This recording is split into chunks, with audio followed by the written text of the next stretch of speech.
We've been studying from Hebrews. We almost finished chapter 8. ನಾವು ಇಬ್ರಿಯರಿಗೆ ಬರೆದ ಪತ್ರಿಕೆಯ ಅಧ್ಯಯನವನ್ನು ಮಾಡುತ್ತಿದ್ದೇವೆ. ನಾವು 8ನೇ ಅಧ್ಯಾಯವನ್ನ ಗರಿಷ್ಠ ಮಟ್ಟವಾಗಿ ಎಲ್ಲವನ್ನ ಮುಗಿಸಿದ್ದೇವೆ. We looked at the difference between the old covenant and the new covenant. ನಾವು ಹಳೆಯ ಒಡಂಬಡಿಕೆಗೂ ಹೊಸ ಒಡಂಬಡಿಕೆಗೂ ಇರುವ ವ್ಯತ್ಯಾಸವನ್ನು ನಾವು ನೋಡಿಕೊಂಡೆವು. We are not talking about the divisions of the Bible, but Mosaic covenant and the new covenant instituted by the Lord Jesus Christ. ನಾವು ಸತ್ಯವೇದದ ವಿಭಾಗಗಳ ಕುರಿತಾಗಿ ನಾವು ನೋಡಿಕೊಳ್ಳುತ್ತಿಲ್ಲ, ಬದಲಾಗಿ ಹಳೆಯ ಒಡಂಬಡಿಕೆ ಎಂಬುದಾಗಿ ಮೋಶೆಯ ಮೂಲಕ ಕೊಡಲ್ಪಟ್ಟಂತಹ ಒಡಂಬಡಿಕೆ ಮತ್ತು ಯೇಸು ಕ್ರಿಸ್ತನ ಮೂಲಕ ಸ್ಥಾಪಿಸಲ್ಪಟ್ಟಂತಹ ಹೊಸ ಒಡಂಬಡಿಕೆಯ ಕುರಿತಾಗಿ ನಾವು ನೋಡಿಕೊಳ್ಳುತ್ತಿದ್ದೇವೆ. Now we read in chapter 8 verse 8 there was a fault with that. ನಾವು 8ನೇ ಅಧ್ಯಾಯದ 8ನೇ ವಚನದಲ್ಲಿ ನಾವು ನೋಡಿಕೊಂಡೆವು, ಈ ಹಳೆಯ ಒಡಂಬಡಿಕೆಯಲ್ಲಿ ದೋಷವಿತ್ತು ಎಂದು ನೋಡಿಕೊಳ್ಳುತ್ತೇವೆ. Now we know that the fault was not with the law, but it was with the people. ನಮಗೆ ಗೊತ್ತು, ದೇವರ ಧರ್ಮಶಾಸ್ತ್ರದಲ್ಲಿ ತಪ್ಪಿರಲಿಲ್ಲ, ದೋಷವಿರಲಿಲ್ಲ, ಬದಲಾಗಿ ಜನರಲ್ಲಿಯೇ ದೋಷವಿತ್ತು. But the law was given written on solid hard stone. ಆದರೆ ಧರ್ಮಶಾಸ್ತ್ರವು ಅದು ಕಲ್ಲಿನ ಕಠಿಣವಾದ ಕಲ್ಲಿನ ಮೇಲೆ ಬರೆಯಲ್ಪಟ್ಟದಾಗಿ ಕೊಡಲ್ಪಟ್ಟಿತ್ತು. ಹಲಗೆ ಮೇಲೆ ಅಲ್ಲ, ಕಲ್ಲಿನ ಹಲಿಗೆ ಮೇಲೆ. It was very hard. ಅದು ತುಂಬಾ ಕಠಿಣವಾದಂತಹ. But through Jeremiah, God's promise that one day he will make a new covenant, then the law of God will be written in their heart. ಆದರೆ ಯೆರೆಮೀಯ ಪ್ರವಾದಿಯ ಮೂಲಕ ದೇವರು ಒಂದು ವಾಗ್ದಾನವನ್ನು ಮಾಡಿದನು, ಏನೆಂದರೆ ಒಂದು ದಿನ ಆತನು ಮನುಷ್ಯರ ಹೃದಯಗಳ ಮೇಲೆ ತನ್ನ ವಾಕ್ಯವನ್ನ ಬರೆಯುತ್ತೇನೆ ಎಂಬುದಾಗಿ, ತನ್ನ ಧರ್ಮಶಾಸ್ತ್ರವನ್ನು ಬರೆಯುತ್ತೇನೆ ಎಂಬುದಾಗಿ. In chapter 8 verse 9, I'm not going to go through all of it. In verse 9 we read, God took them by the hand to bring them out of Egypt. ನಾವು 8ನೇ ಅಧ್ಯಾಯದ 9ನೇ ವಚನದಲ್ಲಿ ನಾವು ನೋಡುವಾಗ ಎಲ್ಲ ವಚನಗಳನ್ನು ನಾವು ಓದುವುದಿಲ್ಲ, ಬದಲಾಗಿ ಅಲ್ಲಿ ನಾವು ನೋಡುವಾಗ ದೇವರು ಇವರ ಪಿತೃಗಳನ್ನ ಕೈ ಹಿಡಿದು ಐಗುಪ್ತ ದೇಶದೊಳಗಿಂದ ಕರಕೊಂಡು ಬಂದನು ಎಂಬುದಾಗಿ ಅಲ್ಲಿ ನೋಡುತ್ತೇವೆ. Sometimes you take children by their hand and go forward, but they want to go back. ಅನೇಕ ಸಂದರ್ಭಗಳಲ್ಲಿ ನಾವು ಮಕ್ಕಳನ್ನ ಕೈ ಹಿಡಿದುಕೊಂಡು ಮುಂದಕ್ಕೆ ಕರಕೊಂಡು ಹೋಗಬೇಕು ಎಂಬುದಾಗಿ ಇಷ್ಟಪಡುತ್ತೇವೆ, ಆದರೆ ಅವರು ತಮಗಿಷ್ಟ ಬಂದ ಕಡೆಗೆ ಹೋಗಲು ಬಯಸುತ್ತಾರೆ. Now, children of Israel again in the desert, they said in the wilderness, let's go back to Egypt. Let's go back to Egypt. It would have been better in Egypt. See, God had to almost pull them by their hand. ನಾವು ಇಸ್ರಾಯೇಲರನ್ನು ಕೂಡ ನಾವು ನೋಡುವಾಗ, ಇಸ್ರಾಯೇಲ್ ಜನರು ಕೂಡ ಅವರು ಅರಣ್ಯ ಪ್ರಯಾಣದಲ್ಲಿ ಬರುವಾಗ ನಾವು ಹಿಂತಿರುಗಿ ಐಗುಪ್ತ ದೇಶಕ್ಕೆ ಹೋಗೋಣ ಎಂಬುದಾಗಿ ಅನೇಕ ಸಾರಿ ಹಿಂತಿರುಗಿಕೊಂಡರು. ಆಗ ದೇವರು ಅವರನ್ನ ಕೈ ಹಿಡಿದು ಮತ್ತೆ ಮುಂದಕ್ಕೆ ತರಬೇಕಾಯಿತು. There was a pressure, there was a tendency to go back. ಅವರಿಗೆ ಒಂದು ಒತ್ತಡವಿತ್ತು ಮತ್ತು ಹಿಂತಿರುಗಿ ಹೋಗಬೇಕು ಎಂಬಂತ ಮನಸ್ಥಿತಿ ಅವರಿಗಿತ್ತು. But once God's laws are written in our heart, the love of God will motivate us to go forward. ಆದರೆ ಒಂದು ಬಾರಿ ದೇವರ ಧರ್ಮಶಾಸ್ತ್ರವು ನಮ್ಮ ಹೃದಯದ ಮೇಲೆ ಬರೆಯಲ್ಪಟ್ಟಾಗ ನಾವು ಆತನ ಆಜ್ಞೆಗಳನ್ನು ಕೈಕೊಂಡು ನಡೆಯಬೇಕು ಎಂಬುದಾಗಿ, ಆತನನ್ನು ಪ್ರೀತಿಸಬೇಕು ಎಂಬುದಾಗಿ ಬಯಸುತ್ತೇವೆ. It is a relationship between God and his people, and a forgiven sinner will love God. ಹಾಗೆಯೇ ಅದು ದೇವರಿಗೂ ಆತನ ಜನರಿಗೂ ಇರುವಂತಹ ಸಂಬಂಧವಾಗಿದೆ. ಕ್ಷಮಿಸಲ್ಪಟ್ಟಂತಹ ಪಾಪಿಯು ಆತನನ್ನ ಖಂಡಿತವಾಗಿ ಪ್ರೀತಿಸುತ್ತಾನೆ. God said, I will never remember their sin again. ದೇವರು ಹೇಳಿದನು, ನಾನು ಅವರ ಪಾಪಗಳನ್ನ ಇನ್ನೆಂದಿಗೂ ಜ್ಞಾಪಕಕ್ಕೆ ತರುವುದಿಲ್ಲ ಎಂಬುದಾಗಿ. Then we finished with verse 13. Can you read verse 13 of chapter 8?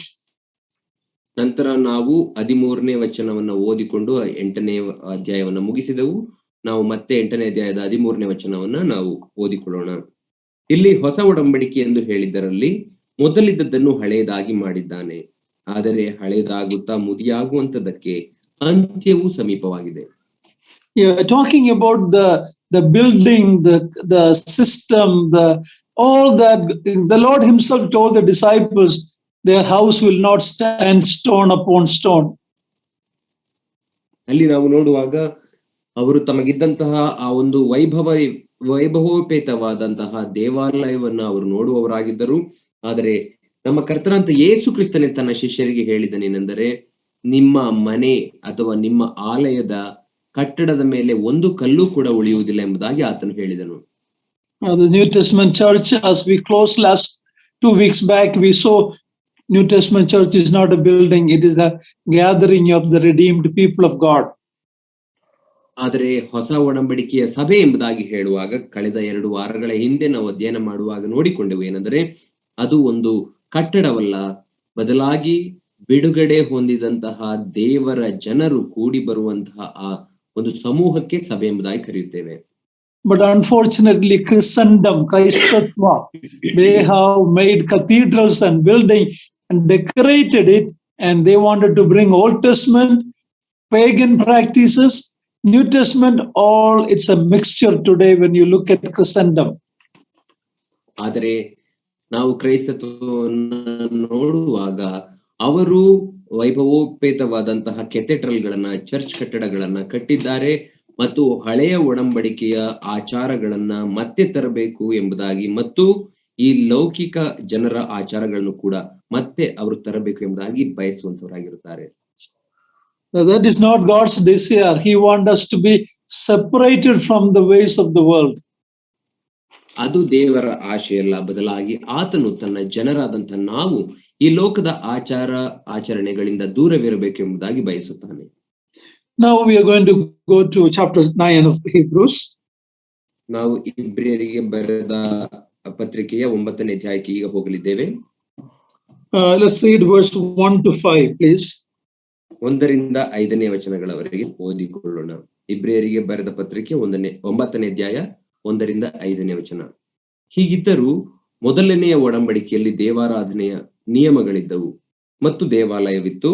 ಅದು ಇಹಲೋಕ ಸಂಬಂಧವಾದದ್ದು. ಅಂದರೆ ಒಂದು ಗುಡಾರವು ಕಟ್ಟಲ್ಪಟ್ಟಿತ್ತು. ಅದರ ಮೊದಲನೆಯ ಭಾಗದಲ್ಲಿ ದೀಪಸ್ತಂಭ, ಮೇಜು, ಸಮರ್ಪಿಸಿದ ರೊಟ್ಟಿ ಇವುಗಳಿದ್ದವು. ಅದಕ್ಕೆ ಪವಿತ್ರ ಸ್ಥಾನ ಎಂದು ಹೆಸರು. ಎರಡನೆಯ ತೆರೆಯ ಆಚೆಯಲ್ಲಿ ಅತಿ ಪವಿತ್ರ ಸ್ಥಾನವೆನಿಸಿಕೊಳ್ಳುವ ಇನ್ನೊಂದು ಭಾಗವಿತ್ತು. ಅದರಲ್ಲಿ ಚಿನ್ನದ ಧೂಪಾರತಿ, ಒಳಗೂ ಹೊರಗೂ ಚಿನ್ನದ ತಗಡನ್ನು ಮಡಾಯಿಸಿದ್ದ ಒಡಂಬಡಿಕೆಯ ಮಂಜೂಷ ಇವುಗಳಿದ್ದವು. ಆ ಮಂಜೂಷದೊಳಗೆ ಮನ್ನಾ ಇಟ್ಟಿದ್ದ ಚಿನ್ನದ ಪಾತ್ರೆಯು, ಆರೋನನ ಚಿಗುರಿದ ಕೋಲು, ಒಡಂಬಡಿಕೆ ಬರೆದಿದ್ದ ಕಲ್ಲಿನ ಹಲಿಗೆಗಳು ಇದ್ದವು. ಅದರ ಮೇಲೆ ದೇವರ ಪ್ರಭಾವವನ್ನು ಸೂಚಿಸುವ ಕೆರೂಬಿಗಳು ಕೃಪಾಸನವನ್ನು ಆಚ್ಛಾದಿಸಿಕೊಂಡಿದ್ದವು. ಸದ್ಯಕ್ಕೆ ಈ ವಿಷಯಗಳನ್ನು ಒಂದೊಂದಾಗಿ ವಿವರಿಸುವುದಕ್ಕೆ ಆಗುವುದಿಲ್ಲ. Okay. May the Lord add His blessing to the passage we read. ನಾವು ಓದಿದಂತ ವಾಕ್ಯ ಭಾಗಕ್ಕೆ ದೇವರು ತನ್ನ ಆಶೀರ್ವಾದವನ್ನು ಅನುಗ್ರಹಿಸಲಿ. Man's need and many people's desire is access to God. ಮನುಷ್ಯನ ಅಗತ್ಯತೆ ಮತ್ತು ಅನೇಕ ಜನರ ಬಯಕೆ ಏನಾಗಿದೆ ಅಂದರೆ ದೇವರ ಸನ್ನಿಧಿಯನ್ನ ಪ್ರವೇಶಿಸಬೇಕು ಎಂಬುದಾಗಿ. Even you know that even in the other people's temples, they wanted darshana. They just wanted to see God. They wanted to come close to God. ನಾವು ಅನೇಕ ಅನ್ಯ ಜನರುಗಳ ದೇವಾಲಯಗಳನ್ನು ಕೂಡ ನೋಡುವಾಗ ಅವರು ದೇವರ ದರ್ಶನವನ್ನ ನೋಡಬೇಕು ಎಂಬುದಾಗಿ ಬಯಸುತ್ತಾರೆ, ಆತನ ಬಳಿಗೆ ಬರಬೇಕೆಂಬುದಾಗಿ ಬಯಸುತ್ತಾರೆ. It's interesting that tabernacle in Kannada is Deva Darshana Gudara. People wanted to come close to God. That's the desire. ಕನ್ನಡದಲ್ಲಿ ಇಂಗ್ಲಿಷ್ ಅಲ್ಲಿ ಟ್ಯಾಬರ್ನಾಕಲ್ ಎಂಬುದಾಗಿ ಹೇಳುವಾಗ ಕನ್ನಡದಲ್ಲಿ ದೇವ ದರ್ಶನ ಗುಡಾರ ಎಂಬುದಾಗಿ ಕರೆಯುತ್ತಾರೆ. ಅಂದರೆ ಅರ್ಥ ದೇವರ ದರ್ಶನವನ್ನ ಅಥವಾ ದೇವರನ್ನ ನೋಡಬೇಕು ಎಂಬುದಾಗಿ ಜನರು ಬಯಸಿ ಅಲ್ಲಿಗೆ ಬರುತ್ತಿದ್ದರು. Old Testament readers, the readers of Hebrew epistle thought that you come close to God through Judaism, Yuda Dharma, through Judaism. That's what they thought. ಈ ಇಬ್ರಿಯರಿಗೆ ಬರೆದ ಗ್ರಂಥದ ಓದುಗರು ಏನೆಂದು ಅನ್ನುಕೊಳ್ಳುತ್ತಿದ್ದಾರೆ ಅಂದ್ರೆ, ದೇವರ ಬಳಿಗೆ ಬರಬೇಕಾದರೆ ನೀವು ಯೂದಾ ಧರ್ಮದ ಮೂಲಕ ಯೂದಾಯ ಧರ್ಮದ ಮೂಲಕ ದೇವರ ಬಳಿಗೆ ಬರಬಹುದು ಎಂಬುದಾಗಿ ನೆನೆಸಿದರು. its priesthood, ಅದರ ಯಾಜಕತ್ವ, the sanctuary, the tabernacle, ಮತ್ತು ದೇವದರ್ಶನ ಗುಡಾರ, the covenant made at Mount Sinai, Sinai ಬೆಟ್ಟದ ಮೇಲೆ ದೇವರು ಮಾಡಿಕೊಂಡ ಒಡಂಬಡಿಕೆ, animal sacrifices, ಮತ್ತು ಪಶುಗಳ ಬಲಿ ಅರ್ಪಣೆ. This is how a person can go to God's presence. That was their understanding. ದೇವರ ಪ್ರಸನ್ನತೆಗೆ, ದೇವರ ಬಳಿಗೆ ಹೋಗಬೇಕಾದರೆ ಈ ರೀತಿ ಒಬ್ಬ ವ್ಯಕ್ತಿ ಹೋಗಬಹುದು ಎಂಬುದಾಗಿ ಅವರು ನೆನೆಸಿದ್ದರು, ಈ ರೀತಿ ಅರ್ಥ ಮಾಡಿಕೊಂಡಿದ್ದರು.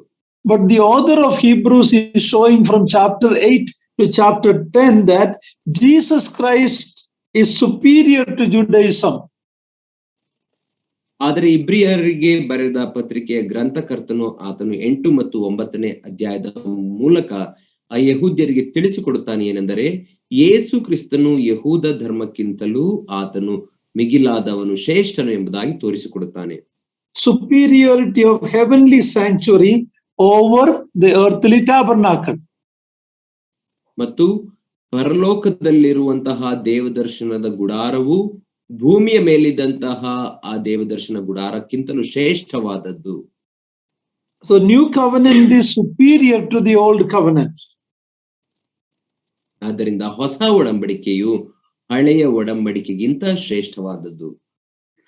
And in the old covenant, the high priest performed his service going into the most holy place only on the day of atonement, dosha pariharada mahadina. That is how it is called, the day of atonement. That's the only time he could go inside the most holy. ಹಳೆಯ ಒಡಂಬಡಿಕೆಯಲ್ಲಿ ನಾವು ನೋಡುವಾಗ ಆ ಮಹಾಯಾಜಕನು ಕೇವಲ ವರ್ಷಕ್ಕೆ ಒಂದಾವರ್ತಿ ದೋಷ ಪರಿಹಾರಕದ ಮಹಾದಿನ ಎಂಬಂತಹ ಆ ದಿನದಲ್ಲಿ ಮಾತ್ರ ದೇವರ ಅತಿ ಪರಿಶುದ್ಧ ಸ್ಥಳವನ್ನು ಪ್ರವೇಶಿಸುತ್ತಿದ್ದನು. You can read that in Leviticus chapter 16. ಅದನ್ನು ನೀವು Leviticus chapter 6 ಯಾಜಕಕಾಂಡ 16ನೇ ಅಧ್ಯಾಯದಲ್ಲಿ ಅದನ್ನು ನೀವು ನೋಡಿಕೊಳ್ಳಬಹುದು. Only a high priest once a year could go to the most holy place. ಅತಿ ಪರಿಶುದ್ಧ ಸ್ಥಳಕ್ಕೆ ಮಹಾಯಾಜಕನು ವರ್ಷಕ್ಕೆ ಒಂದಾವರ್ತಿ ಮಾತ್ರ ಹೋಗಬಹುದಿತ್ತು.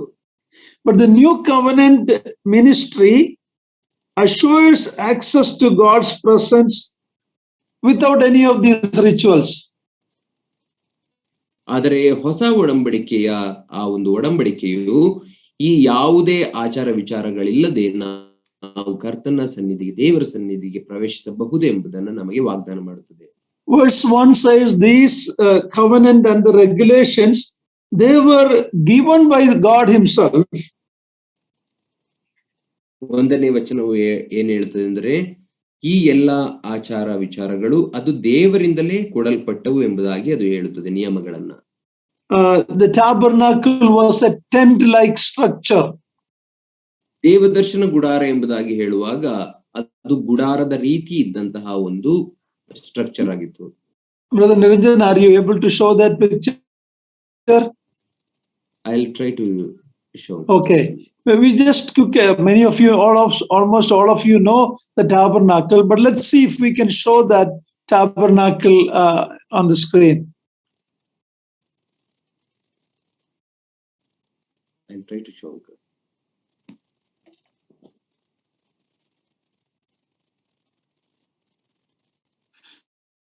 The screen sharing.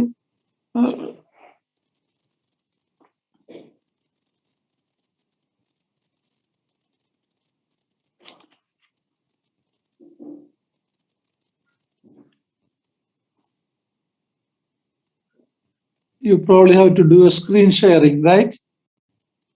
Yes, uncle, I have to do it.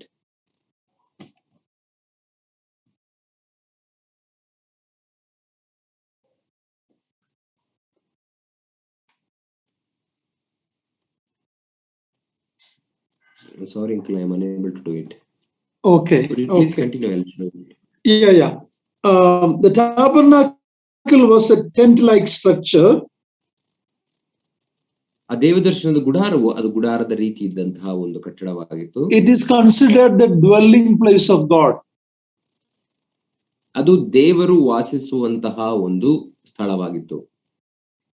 We know that that is cannot be absolutely true, because Isaiah 66:1 says, "Heaven is his throne, earth is his footstool."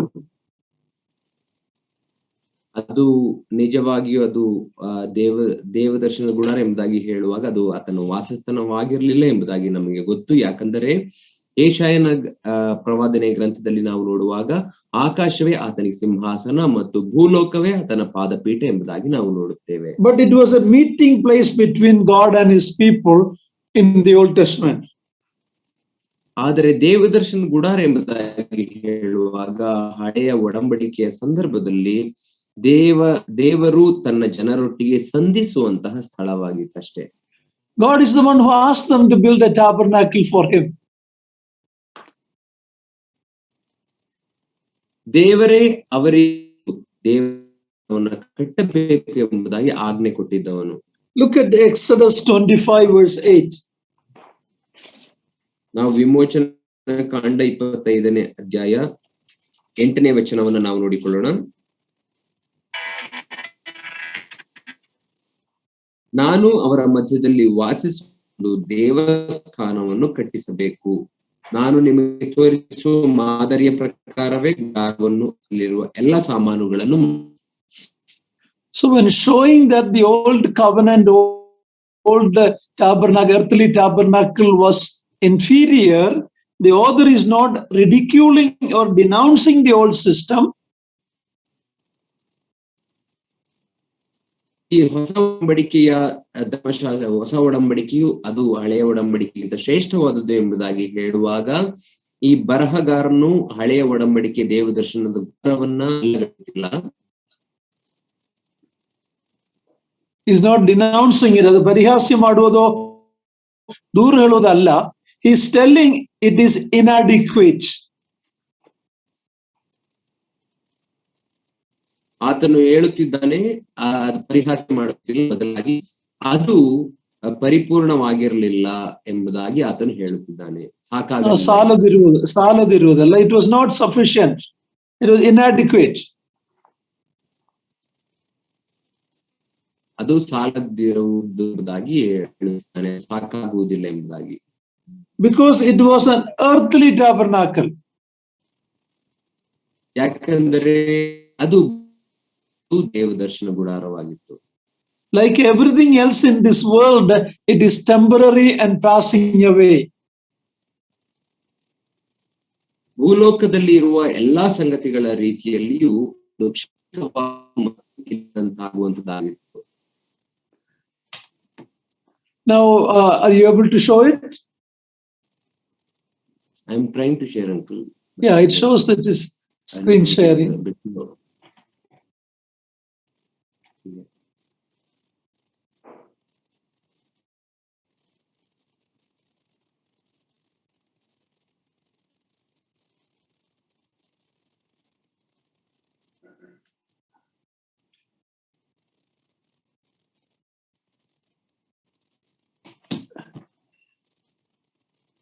Shall I continue? Anything? Yes, uncle. Yes, please continue. Yeah, as you can see, in the tabernacle there were two chambers. ನಾವು ದೇವದರ್ಶನ ಗುಡಾರದಲ್ಲಿ ನಾವು ನೋಡುವಾಗ ಅಲ್ಲಿ ಎರಡು ಭಾಗ. And there was certain furniture in the tabernacle. ಗುಡಾರದಲ್ಲಿ ಕೆಲವು ಉಪಕರಣಗಳು ಇಡಲ್ಪಟ್ಟಿದ್ದವು. The first one is called the holy place. ಮೊದಲನೆಯ ಭಾಗಕ್ಕೆ ಪರಿಶುದ್ಧ ಸ್ಥಳ ಎಂಬುದಾಗಿ ಹೇಳುತ್ತಿದ್ದರು. You enter there through a veiled doorway on the east. ನೀವು ಆ ಒಂದು ಪರಿಶುದ್ಧ ಸ್ಥಳಕ್ಕೆ ಪೂರ್ವ ಭಾಗದಲ್ಲಿ ಇರುವಂತಹ ಆ ಒಂದು ತೆರೆ ಹಾಕಿರುವಂತಹ ಬಾಗಿಲಿನ ಮೂಲಕ ನೀವು ಪ್ರವೇಶಿಸುತ್ತೀರಿ. It has mainly two furniture there. ಅಲ್ಲಿ ಮುಖ್ಯವಾಗಿ ಎರಡು ಉಪಕರಣಗಳು ಇಡಲ್ಪಡುತ್ತಿದ್ದವು ಪರಿಶುದ್ಧ ಸ್ಥಳದಲ್ಲಿ. One is the golden lampstand. ಒಂದು ಚಿನ್ನದ ದೀಪಸ್ತಂಭ. Another one is a table of showbread. ಇಂದು ಆ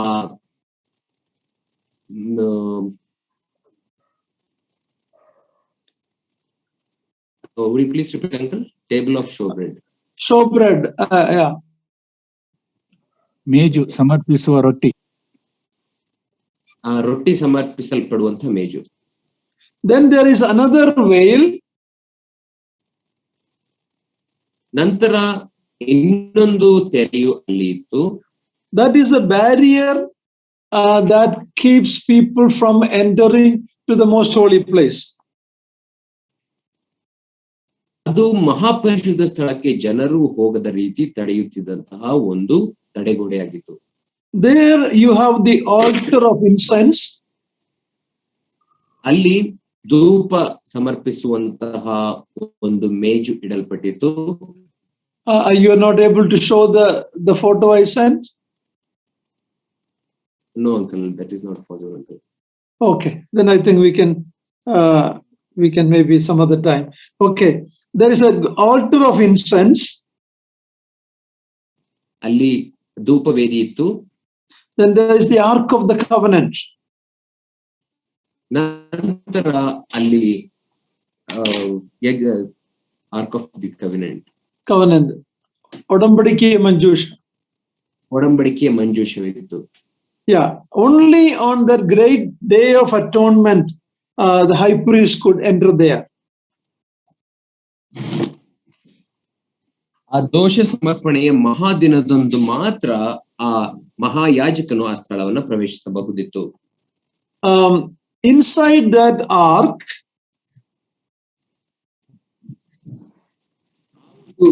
ಮಂಜೂಷದ ಒಳಗೆ there were 3 items. 3 ಸಂಗತಿಗಳು, 3 ವಸ್ತುಗಳು ಇಡಲ್ಪಟ್ಟಿದ್ದವು. There is a golden pot of manna. ಒಂದು ಚಿನ್ನದ ಬಟ್ಟಲಿನಲ್ಲಿ ಮನ್ನವು ತುಂಬಿಡಲ್ಪಟ್ಟಿತ್ತು. Then there was the Aaron's rod that budded. ಆರೋನನ ಚಿಗುರಿದ ಕೋಲು ಇಡಲ್ಪಟ್ಟಿತ್ತು. And there was the tables of the covenant or the ಶಾಜ್ಞೆಗಳು.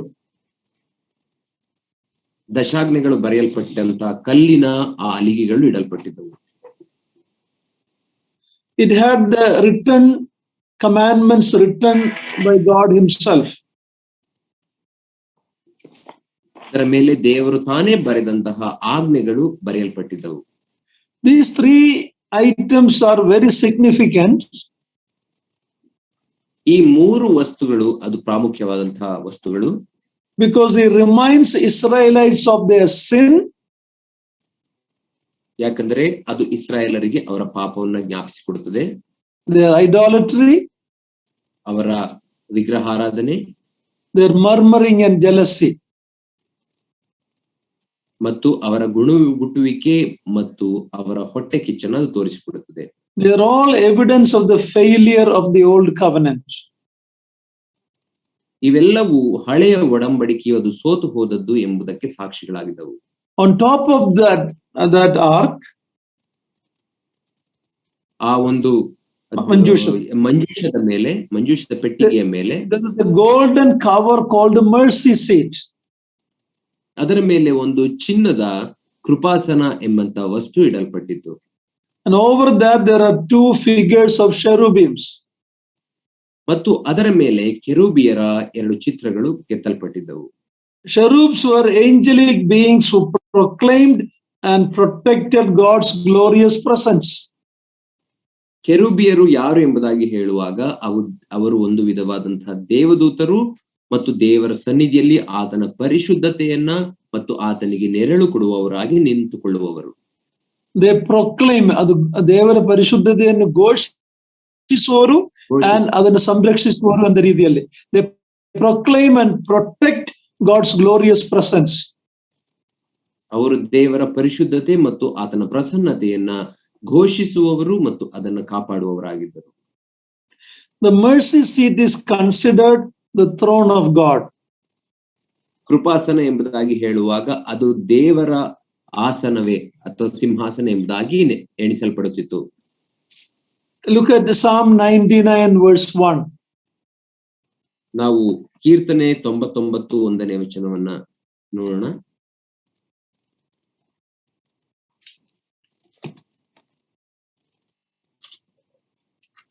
Psalm 99 verse 1. ರಾಜಾಧಿಕಾರವನ್ನು ಕೀರ್ತನೆ 99 ಒಂದನೇ ವಚನ. ಯೆಹೋವನು ರಾಜಾಧಿಕಾರವನ್ನು ವಹಿಸಿದ್ದಾನೆ, ಜನಾಂಗಗಳು ನಡುಗಲಿ.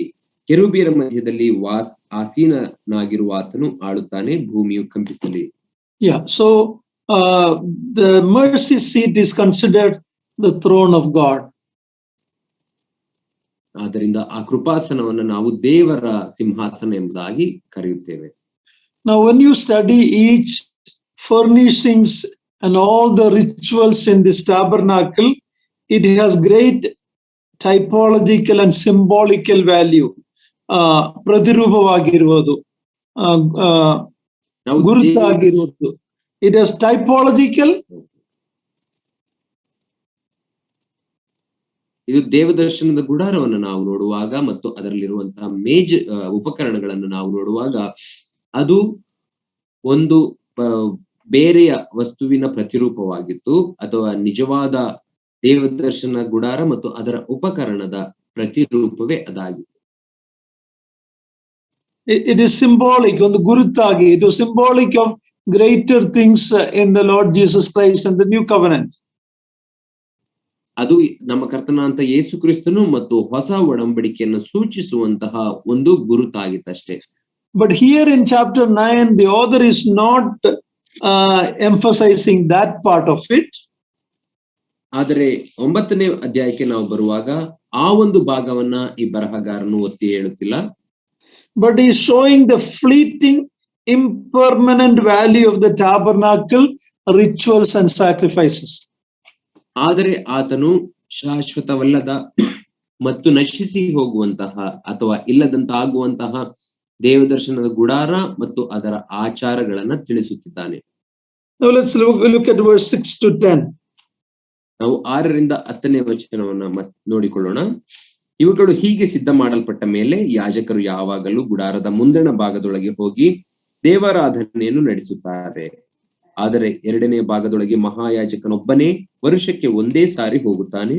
ಅವನು ರಕ್ತವನ್ನು ತಕ್ಕೊಳ್ಳದೆ ಹೋಗುವುದಿಲ್ಲ. ಆ ರಕ್ತವನ್ನು ತನಗೋಸ್ಕರವೂ ಜನರ ತಪ್ಪುಗಳಿಗೋಸ್ಕರವೂ ಸಮರ್ಪಿಸುತ್ತಾನೆ. ಈ ಏರ್ಪಾಟಿನಿಂದ ಗುಡಾರದಲ್ಲಿ ಮುಂದಣ ಭಾಗವು ಇರುವ ತನಕ ದೇವರ ಸಮಕ್ಷಮಕ್ಕೆ ಹೋಗುವ ಮಾರ್ಗವು ಇದುವರೆಗೂ ಪ್ರಕಟವಾಗಲಿಲ್ಲವೆಂಬುದನ್ನು ಪವಿತ್ರಾತ್ಮನು ವ್ಯಕ್ತಪಡಿಸುತ್ತಾನೆ. ಆ ಗುಡಾರವು ಈಗಿನ ಕಾಲದವರಿಗೋಸ್ಕರ ಒಂದು ಒಳಗಣ ಅರ್ಥವನ್ನು ಸೂಚಿಸುತ್ತದೆ. ಏನೆಂದರೆ, ಅದರ ಕ್ರಮದ ಮೇರೆಗೆ ಸಮರ್ಪಣೆಯಾಗುವ ಕಾಣಿಕೆಗಳು, ಯಜ್ಞಗಳು ದೇವಾರಾಧನೆ ಮಾಡುವವರನ್ನು ಮನಸ್ಸಾಕ್ಷಿಯು ಒಪ್ಪುವಂತೆ ಸಿದ್ಧಿಗೆ ತರಲಾರದೆ, ಅನ್ನಪಾನಾದಿಗಳು, ವಿವಿಧ ಸ್ನಾನಗಳು ಸಹಿತವಾಗಿ ದೇಹಕ್ಕೆ ಮಾತ್ರ ಸಂಬಂಧಪಟ್ಟ ನಿಯಮಗಳಾಗಿದ್ದು ತಿದ್ದುಪಾಟಿನ ಕಾಲದವರೆಗೆ ಮಾತ್ರ ನೇಮಕವಾದವು ಎಂಬುದು. Yeah, here the author is writing about the temporary rituals and the priestly service in the old tabernacle. ಇಲ್ಲಿ ಬರಹಗಾರನು ಹಳೆಯ ಒಡಂಬಡಿಕೆಯಲ್ಲಿ ಕೇವಲ ಕ್ಷಣಿಕವಾಗಿ ನೇಮಿಸಲ್ಪಟ್ಟಿದ್ದಂತಹ ಆಚಾರ ವಿಚಾರಗಳ ಕುರಿತಾಗಿ ಮತ್ತು ದೇವದರ್ಶನದ ಗುಡಾರ ಕುರಿತಾಗಿ ಮಾತನಾಡುತ್ತಿದ್ದಾನೆ. The description of the priestly service inside. ಮತ್ತು ಆ ದೇವದರ್ಶನದ ಗುಡಾರದ ಒಳಗೆ ನಡೆಯುತ್ತಿದ್ದಂತಹ ಮಹಾಯಾಜಕ ಸೇವೆಯ ಕುರಿತಾಗಿ ತಿಳಿಸುತ್ತಾನೆ. Verse 6 to 10, the author is showing the limitations, not the beauty of the inside of the tabernacle. 6ರಿಂದ 10ನೇ ವಚನಗಳವರೆಗೆ ನಾವು ನೋಡುವಾಗ ಬರಹಗಾರನು ಆ ದೇವದರ್ಶನದ ಗುಡಾರದ ಒಳಗಿನ ಸೌಂದರ್ಯವನ್ನು ನಮಗೆ ವರ್ಣಿಸುತ್ತಿಲ್ಲ, ಬದಲಾಗಿ ಅದಕ್ಕೆ ಇದ್ದಂತಹ ನ್ಯೂನ್ಯತೆಗಳ ಕುರಿತಾಗಿ ನಮಗೆ ತೋರಿಸುತ್ತಿದ್ದಾನೆ. If you look at the tabernacle, inside was very beautiful. Most of it was gold. ನೀವು ದೇವದರ್ಶನದ ಗುಡಾರದ ಒಳಗೆ ನೋಡುವಾಗ ಅದೆಲ್ಲ ಚಿನ್ನದಿಂದ ಮಾಡಲ್ಪಟ್ಟಿದ್ದಾಗಿತ್ತು, ತುಂಬಾ ಸುಂದರವಾಗಿತ್ತು. But outside the tabernacle was not very beautiful. It was mostly skin of different animals and it didn't look very beautiful outside. ಆದರೆ ಹೊರಗೆ ನಾವು ನೋಡುವಾಗ ಆ ದೇವದರ್ಶನದ ಗುಡಾರದ ಮೇಲೆ ಪ್ರಾಣಿಗಳ ಚರ್ಮದಿಂದ ಮಾಡಿಸಲ್ಪಟ್ಟಂತಹ ಹೊದಿಕೆಯು ಅದು ಹೊದಿಸಲ್ಪಟ್ಟಿತ್ತು, ಅದು ಅಷ್ಟೇನು ಸುಂದರವಾಗಿ ಇರಲಿಲ್ಲ. It's the same like the church. When the world looks at the church, it doesn't see any beauty. But when you are inside, you know how beautiful is the church the Lord is building. ಅದು ಸಭೆಯ ರೀತಿಯಲ್ಲಿಯೇ ಇದೆ. ಹೇಗೆಂದರೆ ಲೋಕದ ಜನರು ಸಭೆಯನ್ನು ನಾವು ನೋಡುವಾಗ ಅವರಿಗೇನು ಅದು ಹೊರಗೆ ಸುಂದರವಾಗಿ ಕಾಣಿಸುವುದಿಲ್ಲ. ಆದರೆ ನೀವು ಸಭೆಯ ಒಳಗೆ ಇರುವಾಗ ಅಲ್ಲಿ ಕರ್ತನಾದ ಯೇಸು ಕ್ರಿಸ್ತನಿರುವ ಕಾರಣ ಅದು ಅತ್ಯಂತ ಸುಂದರವಾಗಿ ನಿಮಗೆ ಕಾಣಿಸುತ್ತದೆ. The Lord's presence, our fellowship, our worship, our prayer, everything is so beautiful, and so it gives delight to the heart of God. ನಮ್ಮ ಕರ್ತನಾಂತ ಯೇಸು ಕ್ರಿಸ್ತನ ಪ್ರಸನ್ನತೆ, ದೇವರ ಪ್ರಸನ್ನತೆ ಮತ್ತು ನಮ್ಮ ಅನ್ಯೋನ್ಯತೆ, ನಾವು ಸ್ತುತಿಸುವಂತಹ ಆ ಮಾತುಗಳು ಮತ್ತು ಆತನ ಆರಾಧಿಸುವಂತಹ ರೀತಿ, ಇದೆಲ್ಲವೂ ದೇವರಿಗೆ ಸಂತೋಷವನ್ನು ಕೊಡುವಂತವುಗಳಾಗಿವೆ. So inside the tabernacle was very beautiful, outside was not. ಅದೇ ರೀತಿ ದೇವದರ್ಶನದ ಗುಡಾರದ ಒಳಗೆ ನೋಡುವಾಗ ಸುಂದರವಾಗಿತ್ತು, ಆದರೆ ಹೊರಗೆ ಅಷ್ಟೇನು ಸುಂದರವಾಗಿರಲಿಲ್ಲ. But here he is talking, the author is talking about the limitations. ಆದರೆ ಇಲ್ಲಿ ನಾವು ನೋಡುವಾಗ ಬರಹಗಾರನು ಅಲ್ಲಿದ್ದಂತಹ ನ್ಯೂನ್ಯತೆಗಳನ್ನು ನಮಗೆ ತಿಳಿಸುತ್ತಿದ್ದಾನೆ. What is the main limitation? ಯಾವುದು ಮುಖ್ಯವಾದಂತಹ ನ್ಯೂನ್ಯತೆ? Only the priest, not the people as a whole, were allowed to enter even the holy place. ಆ ಪರಿಶುದ್ಧ ಸ್ಥಳವನ್ನ ಕೇವಲ ಯಾಜಕರು ಮಾತ್ರ, ಸಾಮಾನ್ಯ ಜನರು ಪ್ರವೇಶಿಸಲಿಕ್ಕೆ ಸಾಧ್ಯವಿರಲಿಲ್ಲ. The priest went in and out of the first part daily to trim the lampstand, to offer incense at the altar of incense, change the bread on the showbread table. That's what the priests were doing. ಆ ಯಾಜಕರು ಆ ಪರಿಶುದ್ಧ ಸ್ಥಳ ಅಂದ್ರೆ ಮೊದಲನೆಯ ಭಾಗಕ್ಕೆ ಮಾತ್ರ ಪ್ರತಿದಿನಲೂ ಪ್ರವೇಶಿಸುವವರಾಗಿ ಅವರು ಆ ದೀಪಗಳಿಗೆ ಎಣ್ಣೆಯನ್ನ ಹಾಕಿ ಅದರ ಬತ್ತಿಗಳನ್ನು ಸರಿ ಮಾಡುತ್ತಿದ್ದರು ಮತ್ತು ಧೂಪವನ್ನು ಹಾಕುವವರಾಗಿದ್ದರು ಮತ್ತು ಆ ಮೇಜಿನ ಮೇಲಿದ್ದಂತಹ ರೊಟ್ಟಿಯನ್ನ ಅವರು ಬದಲಾಯಿಸುವಂತವರಾಗಿದ್ದರು. But when you read from verse 7 to 10, ಆದ್ರೆ ನೀವು 7ರಿಂದ 10ನೇ ವಚನಗಳವರೆಗೆ ನೀವು ಓದುವಾಗ this teaching is a very significant lesson. ಈ ಒಂದು ಬೋಧನೆ ಅತ್ಯಂತ ದೊಡ್ಡ ಪಾಠವನ್ನ ನಮಗೆ ಕಲಿಸಿಕೊಡುವಂತದ್ದಾಗಿದೆ. These divisions of the tabernacles into 2 chambers is showing that people could not approach God directly.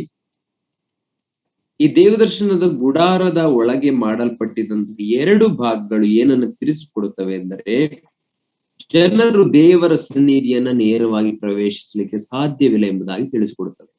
Even the priest could, they are the representatives of the people, they could also only approach part of the way. ಯಾಜಕರು ಕೂಡ ಅವರು ಜನರ ಪ್ರತಿನಿಧಿಗಳಾಗಿ ಕೇವಲ ಆ ಒಂದು ಭಾಗವನ್ನು ಮಾತ್ರ, ಮೊದಲನೇ ಭಾಗವನ್ನು ಮಾತ್ರ ಪ್ರವೇಶಿಸಲಿಕ್ಕೆ ಸಾಧ್ಯವಿತ್ತು. They were barred by the veil from entering the second chamber, the holiest of all. ಅವರು 2ನೇ ಭಾಗವಾದಂತಹ ಅತಿ ಪರಿಶುದ್ಧ ಸ್ಥಳವನ್ನು ಪ್ರವೇಶಿಸದ ಹಾಗೆ ಅಲ್ಲಿ ಒಂದು ತೆರೆಯು ಅವರನ್ನ ತಡೆಯುವಂತದ್ದಾಗಿತ್ತು. Into the second section, only the high priest entered the second room with the blood of sacrifice, that too only once a year. ಆ 2ನೇ ಭಾಗಕ್ಕೆ, ಮಹಾಪರಿಶುದ್ಧ ಸ್ಥಳಕ್ಕೆ, ಕೇವಲ ಮಹಾಯಾಜಕನು ಮಾತ್ರ ಒಂದು ಯಜ್ಞದ ಕುರಿಯ ರಕ್ತವನ್ನು ತೆಗೆದುಕೊಂಡು ವರ್ಷಕ್ಕೆ ಒಂದಾವರ್ತಿ ಮಾತ್ರ ಪ್ರವೇಶಿಸಬಹುದಿತ್ತು. And it is for his own sin and for the sin of the people. ಅದು ಆತನ ಪಾಪಗಳಿಗಾಗಿ ಮತ್ತು ಜನರ ಪಾಪಗಳಿಗಾಗಿ ಮಾಡಲ್ಪಟ್ಟಂತ ಪ್ರಾಯಶ್ಚಿತ್ತ ಯಜ್ಞದ ರಕ್ತ. Again, the author is not talking mainly about the sacrifice. ಮತ್ತೆ ಇಲ್ಲಿ ಬರಹಗಾರನು ಆ ಯಜ್ಞದ ಕ್ರಮದ ಕುರಿತಾಗಿ ನಮಗೆ ಹೇಳುತ್ತಿಲ್ಲ.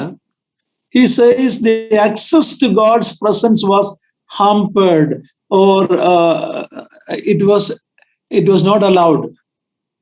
ಆದರೆ ಆತನು ಹೇಳುವುದೇನೆಂದರೆ ದೇವರ ಸನ್ನಿಧಿ ಪ್ರವೇಶಿಸಲಿಕ್ಕೆ ಎಲ್ಲರಿಗೂ ಸಾಧ್ಯವಿರಲಿಲ್ಲ ಎಂಬುದಾಗಿ ತಿಳಿಸುತ್ತಿದ್ದಾನೆ. ಅಡಚಣೆ ಇದು. What is a ಅಡಚಣೆ? What is there was a hampering, there was a hindrance. Stop, don't go beyond that. ಅಲ್ಲಿ ದೇವರ ಸನ್ನಿಧಿಯನ್ನು ಪ್ರವೇಶಿಸದ ಹಾಗೆ ಒಂದು ತಡೆಗೋಡೆ ಇತ್ತು, ಅಡಚಣೆ ಇತ್ತು, ಕೆಲವು ನಿರ್ಬಂಧಗಳಿದ್ದವು. So it was a symbolic lesson to teach those living in the Old Testament times. ಆದ್ದರಿಂದ ಹಳೆಯ ಒಡಂಬಡಿಕೆಯ ಸಮಯದಲ್ಲಿ ಜೀವಿಸುತ್ತಿದ್ದವರ ಕುರಿತಾಗಿ ನಮಗೆ ಇಲ್ಲಿ ಹೇಳುತ್ತಿರುವಂತಹ ಒಂದು ಪಾಠವಾಗಿದೆ ಅಷ್ಟೇ. The existence of the first room with the veil on the west side was barring access to the holiest of all. ಆ ಪರಿಶುದ್ಧ ಸ್ಥಳದ ಪಶ್ಚಿಮ ಭಾಗಕ್ಕೆ ಇದ್ದಂತಹ ಆ ಒಂದು ತೆರೆಯು ಮಹಾಪರಿಶುದ್ಧ ಸ್ಥಳಕ್ಕೆ ದೇವರ ಸನ್ನಿಧಿಗೆ ಪ್ರವೇಶಿಸಿದ ಹಾಗೆ ನಮ್ಮನ್ನ ತಡೆಯುವಂತಹ ಒಂದು ತಡೆಗೋಡೆಯಾಗಿತ್ತು. It was teaching two things. ಅದು ಎರಡು ಸಂಗತಿಗಳನ್ನ ನಮಗೆ ಬೋಧಿಸುತ್ತದೆ. The old religion or Judaism with its daily rituals was only imperfect and imperfect advance towards God's presence. ಒಂದು ಸ್ವಲ್ಪ ಮಾತ್ರ ಹೋಗಲಿಕ್ಕೆ, cannot go to God's presence. ಆ ಯಹೂದ ಧರ್ಮದ ಆಚರಣೆ ವಿಚಾರಣೆಗಳು ಅದು ಏನಾಗಿತ್ತಂದರೆ ಸ್ವಲ್ಪವೇ ಮಾತ್ರ ದೇವರ ಸನ್ನಿಧಿಗೆ ಪ್ರವೇಶಿಸುವಂತಾಗಿದ್ದವು, ತೆಗೆದುಕೊಂಡು ಹೋಗುತ್ತಿರಲಿಲ್ಲ. That do not for the people, only for the priest. ಅದು ಸಾಮಾನ್ಯ ಜನರಿಗೆಲ್ಲ ಬದಲಾಗಿ ಮಹಾಯಾಜಕರಿಗೆ. The west wall or the veil between the holiest and the most holiest was an obstacle to God's presence. You cannot go to God's presence. ಪಶ್ಚಿಮ ಭಾಗದಲ್ಲಿದ್ದಂತಹ ಆ ಒಂದು ತೆರೆಯು ಅದು ಪರಿಶುದ್ಧ ಸ್ಥಳಕ್ಕೂ ಮಹಾಪರಿಶುದ್ಧ ಸ್ಥಳಕ್ಕೂ ಇದ್ದಂತಹ ಒಂದು ತಡೆಗೋಡೆಯಾಗಿತ್ತು ಮತ್ತು ದೇವರ ಸನ್ನಿಧಿ ಪ್ರವೇಶಿಸದ ಹಾಗೆ ತಡೆಯುವಂತಹ ಒಂದು ಅಡಚಣೆ ಉಂಟು ಮಾಡುವ ಸಾಧನವಾಗಿತ್ತು. Even the priest may have a longing to enter, but they cannot. ಆ ಯಾಜಕರು ಸಹ ಆ ಜಾಗವನ್ನ ಪ್ರವೇಶಿಸಬೇಕು ಎಂಬುದಾಗಿ ಬಯಸಿದರೂ ಕೂಡ ಪ್ರವೇಶಿಸಲಿಕ್ಕೆ ಸಾಧ್ಯವಿರಲಿಲ್ಲ. The rituals of the Old Testament were a failure for three reasons. ಹಳೆಯ ಒಡಂಬಡಿಕೆಯ ಆಚರಣೆಗಳು ಅವು ಈ ಮೂರು ಕಾರಣಗಳಿಗಾಗಿ ಅವು ಸೋತು ಹೋದಂತವುಗಳಾಗಿದ್ದವು. First of all, ಮೊದಲನೇ ಕಾರಣ, they were external. ಅವು ಬಾಹ್ಯದ ಸಂಗತಿಗಳಾಗಿದ್ದವು. The Lord dealt with food, drinks, washing, clothing, even their beard, the priest, everything was external. It had to deal with the external only. ಅದೆಲ್ಲವೂ ಕೂಡ ಬಾಹ್ಯ ಆಚರಣೆಯ ಕುರಿತಾಗಿ ಸಂಬಂಧಪಟ್ಟದ್ದಾಗಿತ್ತು. ತೊಳೆದುಕೊಳ್ಳುವುದು, ಸ್ನಾನ ಮಾಡಿಕೊಳ್ಳುವುದು ಮತ್ತು ಗಡ್ಡ ಬೆಳೆಸಿಕೊಳ್ಳುವುದು, ಇದೆಲ್ಲವೂ ಅದು ಬಾಹ್ಯಕ್ಕೆ ಸಂಬಂಧಪಟ್ಟಂತಹ ಆಚರಣೆಗಳಾಗಿದ್ದವು. Such regulation had nothing to do with the spiritual condition of a person's heart. ಅಂತಹ ಆಚರಣೆಗಳು ಬಾಹ್ಯ ಸಂಗತಿಗಳಾಗಿದ್ದು ಒಬ್ಬ ವ್ಯಕ್ತಿಯ ಹೃದಯದ ಪರಿಸ್ಥಿತಿಗೆ ಯಾವ ಸಂಬಂಧವನ್ನೂ ಹೊಂದಿರಲಿಲ್ಲ. Secondly, ಎರಡನೇದಾಗಿ, they were ineffective. ಅವು ಅಸಮರ್ಥವಾಗಿದ್ದವು. Verse 9 we read that they cannot perfect the conscience of the worshipper. 9ನೇ ವಚನದಲ್ಲಿ ನಾವು ನೋಡುವಾಗ ಅದು ಏನಂದು ಹೇಳುತ್ತದೆ ಅಂದ್ರೆ, ದೇವರಾಧನೆ ಮಾಡುವವರ ಮನಸ್ಸಾಕ್ಷಿಯು ಒಪ್ಪುವಂತೆ ಸಿದ್ಧಿಗೆ ತರಲಾರದಾಗಿತ್ತು. Yeah, these rituals could never erase a person's sin to make him or her qualified to enter God's presence. ಈ ಆಚರಣೆಗಳು ಒಬ್ಬ ವ್ಯಕ್ತಿಯ ಪಾಪವನ್ನು ಶಾಶ್ವತವಾಗಿ ಪರಿಹರಿಸಿ ದೇವರ ಸನ್ನಿಧಿಗೆ ತರಲಾರದೆ ಅವು ಸೋತು ಹೋಗಿದ್ದವು. Thirdly, ಮೂರನೇದಾಗಿ, they were temporary. ಮೂರನೇ ಕಾರಣ, ಅವು ಕ್ಷಣಿಕವಾದವುಗಳು, ತಾತ್ಕಾಲಿಕವಾದವುಗಳು. Yeah, in verse 10 we see it was only until the time of Reformation. Verse 10. 10ನೇ ವಚನದಲ್ಲಿ ನಾವು ನೋಡುವ ಪ್ರಕಾರ ಈ ಎಲ್ಲಾ ನಿಯಮಗಳು ಮತ್ತು ಅದಕ್ಕೆ ಸಂಬಂಧಪಟ್ಟವುಗಳು ತಿದ್ದುಪಾಟಿನ ಕಾಲದವರೆಗೆ ಮಾತ್ರ ನೇಮಕವಾದವು ಎಂಬುದು. Reformation there means to put things right. ತಿದ್ದುಪಾಟಿನ ಸಮಯ ಎಂಬುದಾಗಿ ಹೇಳುವಾಗ ಅದು ಎಲ್ಲವನ್ನ ಸರಿಪಡಿಸುವಂತಹ ಕಾಲ. That is when Christ appeared. ಅದು ಯಾವಾಗ ಸಂಭವಿಸಿತೆಂದರೆ ನಮ್ಮ ಕರ್ತನಾದ ಯೇಸು ಕ್ರಿಸ್ತನು ಭೂಲೋಕಕ್ಕೆ ಬಂದಾಗ. So now let's read 11 to 14. ನಾವು ಈಗ 11ರಿಂದ 14ನೇ ವಚನವನ್ನ ಓದಿಕೊಳ್ಳೋಣ.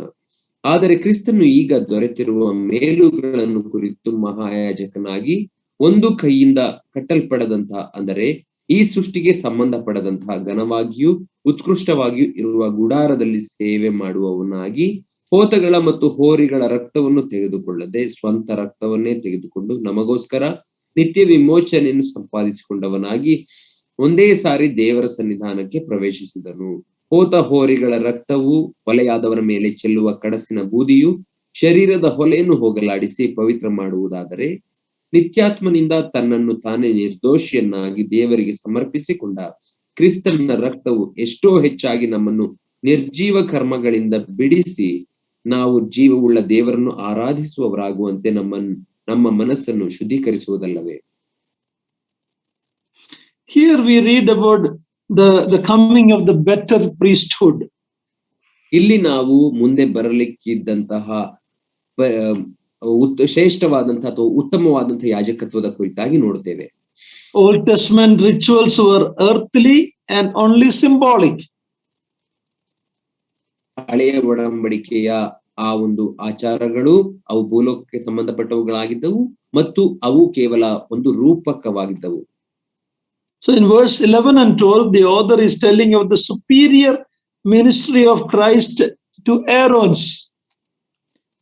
11 ಮತ್ತು 12ನೇ ವಚನದಲ್ಲಿ ಈ ಪತ್ರಿಕೆಯ ಬರಹಗಾರನು ಯೇಸು ಕ್ರಿಸ್ತನ ಯಾಜಕತ್ವವು ಅದು ಆರೋನನ ಯಾಜಕತ್ವಕ್ಕಿಂತ ಶ್ರೇಷ್ಠವಾದದ್ದು ಎಂಬುದನ್ನು ತಿಳಿಸುತ್ತಿದ್ದಾನೆ. There are 4 main reasons. ಅದಕ್ಕೆ 4 ಕಾರಣಗಳನ್ನು ಆತನು ಕೊಡುತ್ತಾನೆ. He possessed a better priesthood. Remember, we said he came in the order of Melchizedek. ಆತನು ಯೇಸು ಕ್ರಿಸ್ತನು ಉತ್ತಮವಾದಂತಹ ಯಾಜಕತ್ವವನ್ನು ಹೊಂದಿದವನಾಗಿದ್ದನ್ನು ನಾವು ಜ್ಞಾಪಕದಲ್ಲಿ ಇಟ್ಟುಕೊಳ್ಳಬೇಕು. ಆತನು ಮೆಲ್ಕಿಜೆದೇಕನ ತರಹದ ಯಾಜಕನು. In verse 11, when we say Christ appeared, the name Christ means the anointed one. 11ನೇ ವಚನದಲ್ಲಿ ಆದರೆ ಕ್ರಿಸ್ತನು ಕಾಣಿಸಿಕೊಂಡನು ಎಂಬುದಾಗಿ ಹೇಳುವಾಗ ಅದರ ಅರ್ಥ ಕ್ರಿಸ್ತನು ಅಂದರೆ ಅಭಿಷಿಕ್ತನು ಎಂಬುದನ್ನು ನಾವು ಜ್ಞಾಪಕದಲ್ಲಿ ಇಟ್ಟುಕೊಳ್ಳಬೇಕು. When Christ came, things changed. ಯೇಸು ಕ್ರಿಸ್ತನು ಈ ಲೋಕಕ್ಕೆ ಬಂದಾಗ ಸಂಗತಿಗಳು ಬದಲಾದವು. See, when you understand the Jewish people's mind, that for centuries they were looking for Christ, the anointed one or the Messiah to come. ನಾವು ಯಹೂದ್ಯ ಜನರ ಮನಸ್ಥಿತಿಯನ್ನು ನಾವು ಅರ್ಥ ಮಾಡಿಕೊಳ್ಳುವುದಾದರೆ ಅವರು ಸಾವಿರಾರು ವರ್ಷಗಳ ಕಾಲ ಬರಬೇಕಾದಂತ ಮೆಸ್ಸಿಯನನ್ನ ಅಥವಾ ಕ್ರಿಸ್ತನನ್ನ ಎದುರು ನೋಡುತ್ತಿದ್ದರು. And they knew that he will come in the line of King David and would deliver Israel from their enemies and rule as king. ಅವರಿಗೆ ಗೊತ್ತಿತ್ತು ಬರಬೇಕಾದಂತಹ ಮೆಸ್ಸಿಯನು ಆತನು ದಾವೀದನ ಸಂತಾನದಿಂದಲೇ ಬರುವವನಾಗಿರುತ್ತಾನೆ ಮತ್ತು ಅವರನ್ನ ತಮ್ಮ ಶತ್ರುಗಳಿಂದ ಬಿಡಿಸಿ ತಮ್ಮನ್ನ ಆಳುವವನಾಗಿರುತ್ತಾನೆ ಎಂಬುದಾಗಿ. Remember, even the disciples had this main thing in their mind. They were looking for a ruling Messiah. ನಾವು ಜ್ಞಾಪಕದಲ್ಲಿ ಇಟ್ಟುಕೊಳ್ಳಬೇಕು, ಆತನ ಶಿಷ್ಯರು ಕೂಡ ಇದನ್ನೇ ಮನಸ್ಸಿನಲ್ಲಿ ಇಟ್ಟುಕೊಂಡವರಾಗಿ ಆಳುವಂತಹ ಮೆಸ್ಸಿಯನನ್ನ ಎದುರು ನೋಡುತ್ತಿದ್ದರು. Remember Matthew 16, when Jesus asked what men say about me, and finally he said, what do you say about me? Peter said, you are the Son of the living God. And right after that, Jesus said, I am going to Jerusalem, they're going to kill me. You know what Peter's response? He said, let it not happen to you. Matthew 16:22. Please read that verse.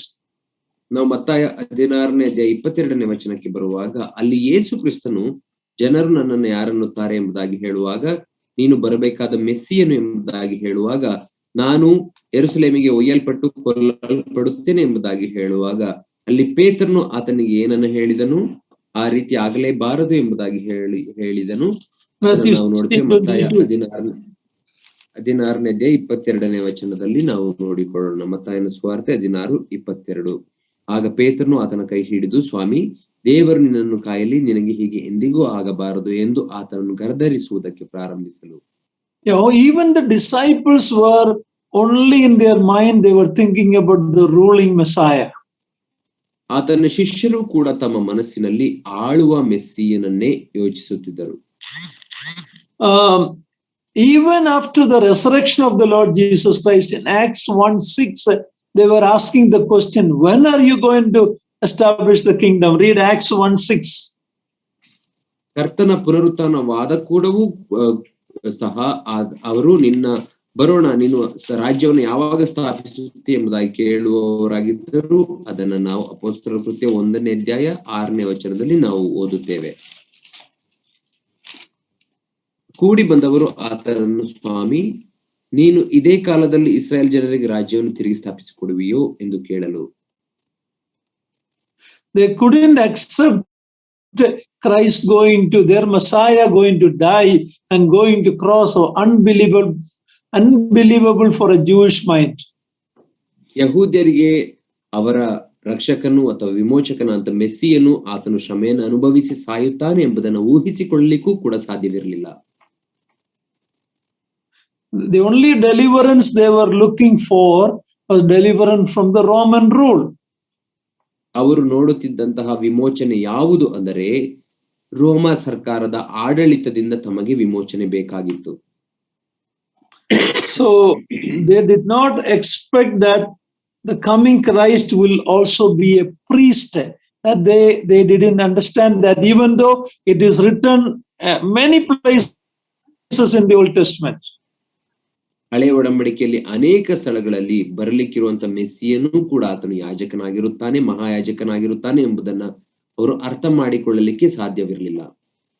In Psalm 22, Psalm 69, Isaiah 53, so many passages talks about the Lord Jesus Christ, the Messiah has to die to bring redemption, deliverance from sin. ಕೀರ್ತನೆ 22, ಕೀರ್ತನೆ 63 ಮತ್ತು 69 ಮತ್ತು ಏಷಾಯನ ಗ್ರಂಥ 53ನೇ ಅಧ್ಯಾಯದಲ್ಲಿ ನಾವು ನೋಡುವಾಗ ಮೆಸ್ಸಿಯನು ಆತನ ಬಿಡುಗಡೆಯನ್ನು ಉಂಟು ಮಾಡುವವನಾಗಿ ಸಾಯುತ್ತಾನೆ ಎಂಬುದಾಗಿ ಕೊಟ್ಟಿದ್ದರೂ ಕೂಡ ಅವರು ಅದನ್ನ ಗ್ರಹಿಸಿಕೊಳ್ಳಲಿಕ್ಕೆ, ಅರ್ಥ ಮಾಡಿಕೊಳ್ಳಲಿಕ್ಕೆ ಸಾಧ್ಯವಾಗಲಿಲ್ಲ.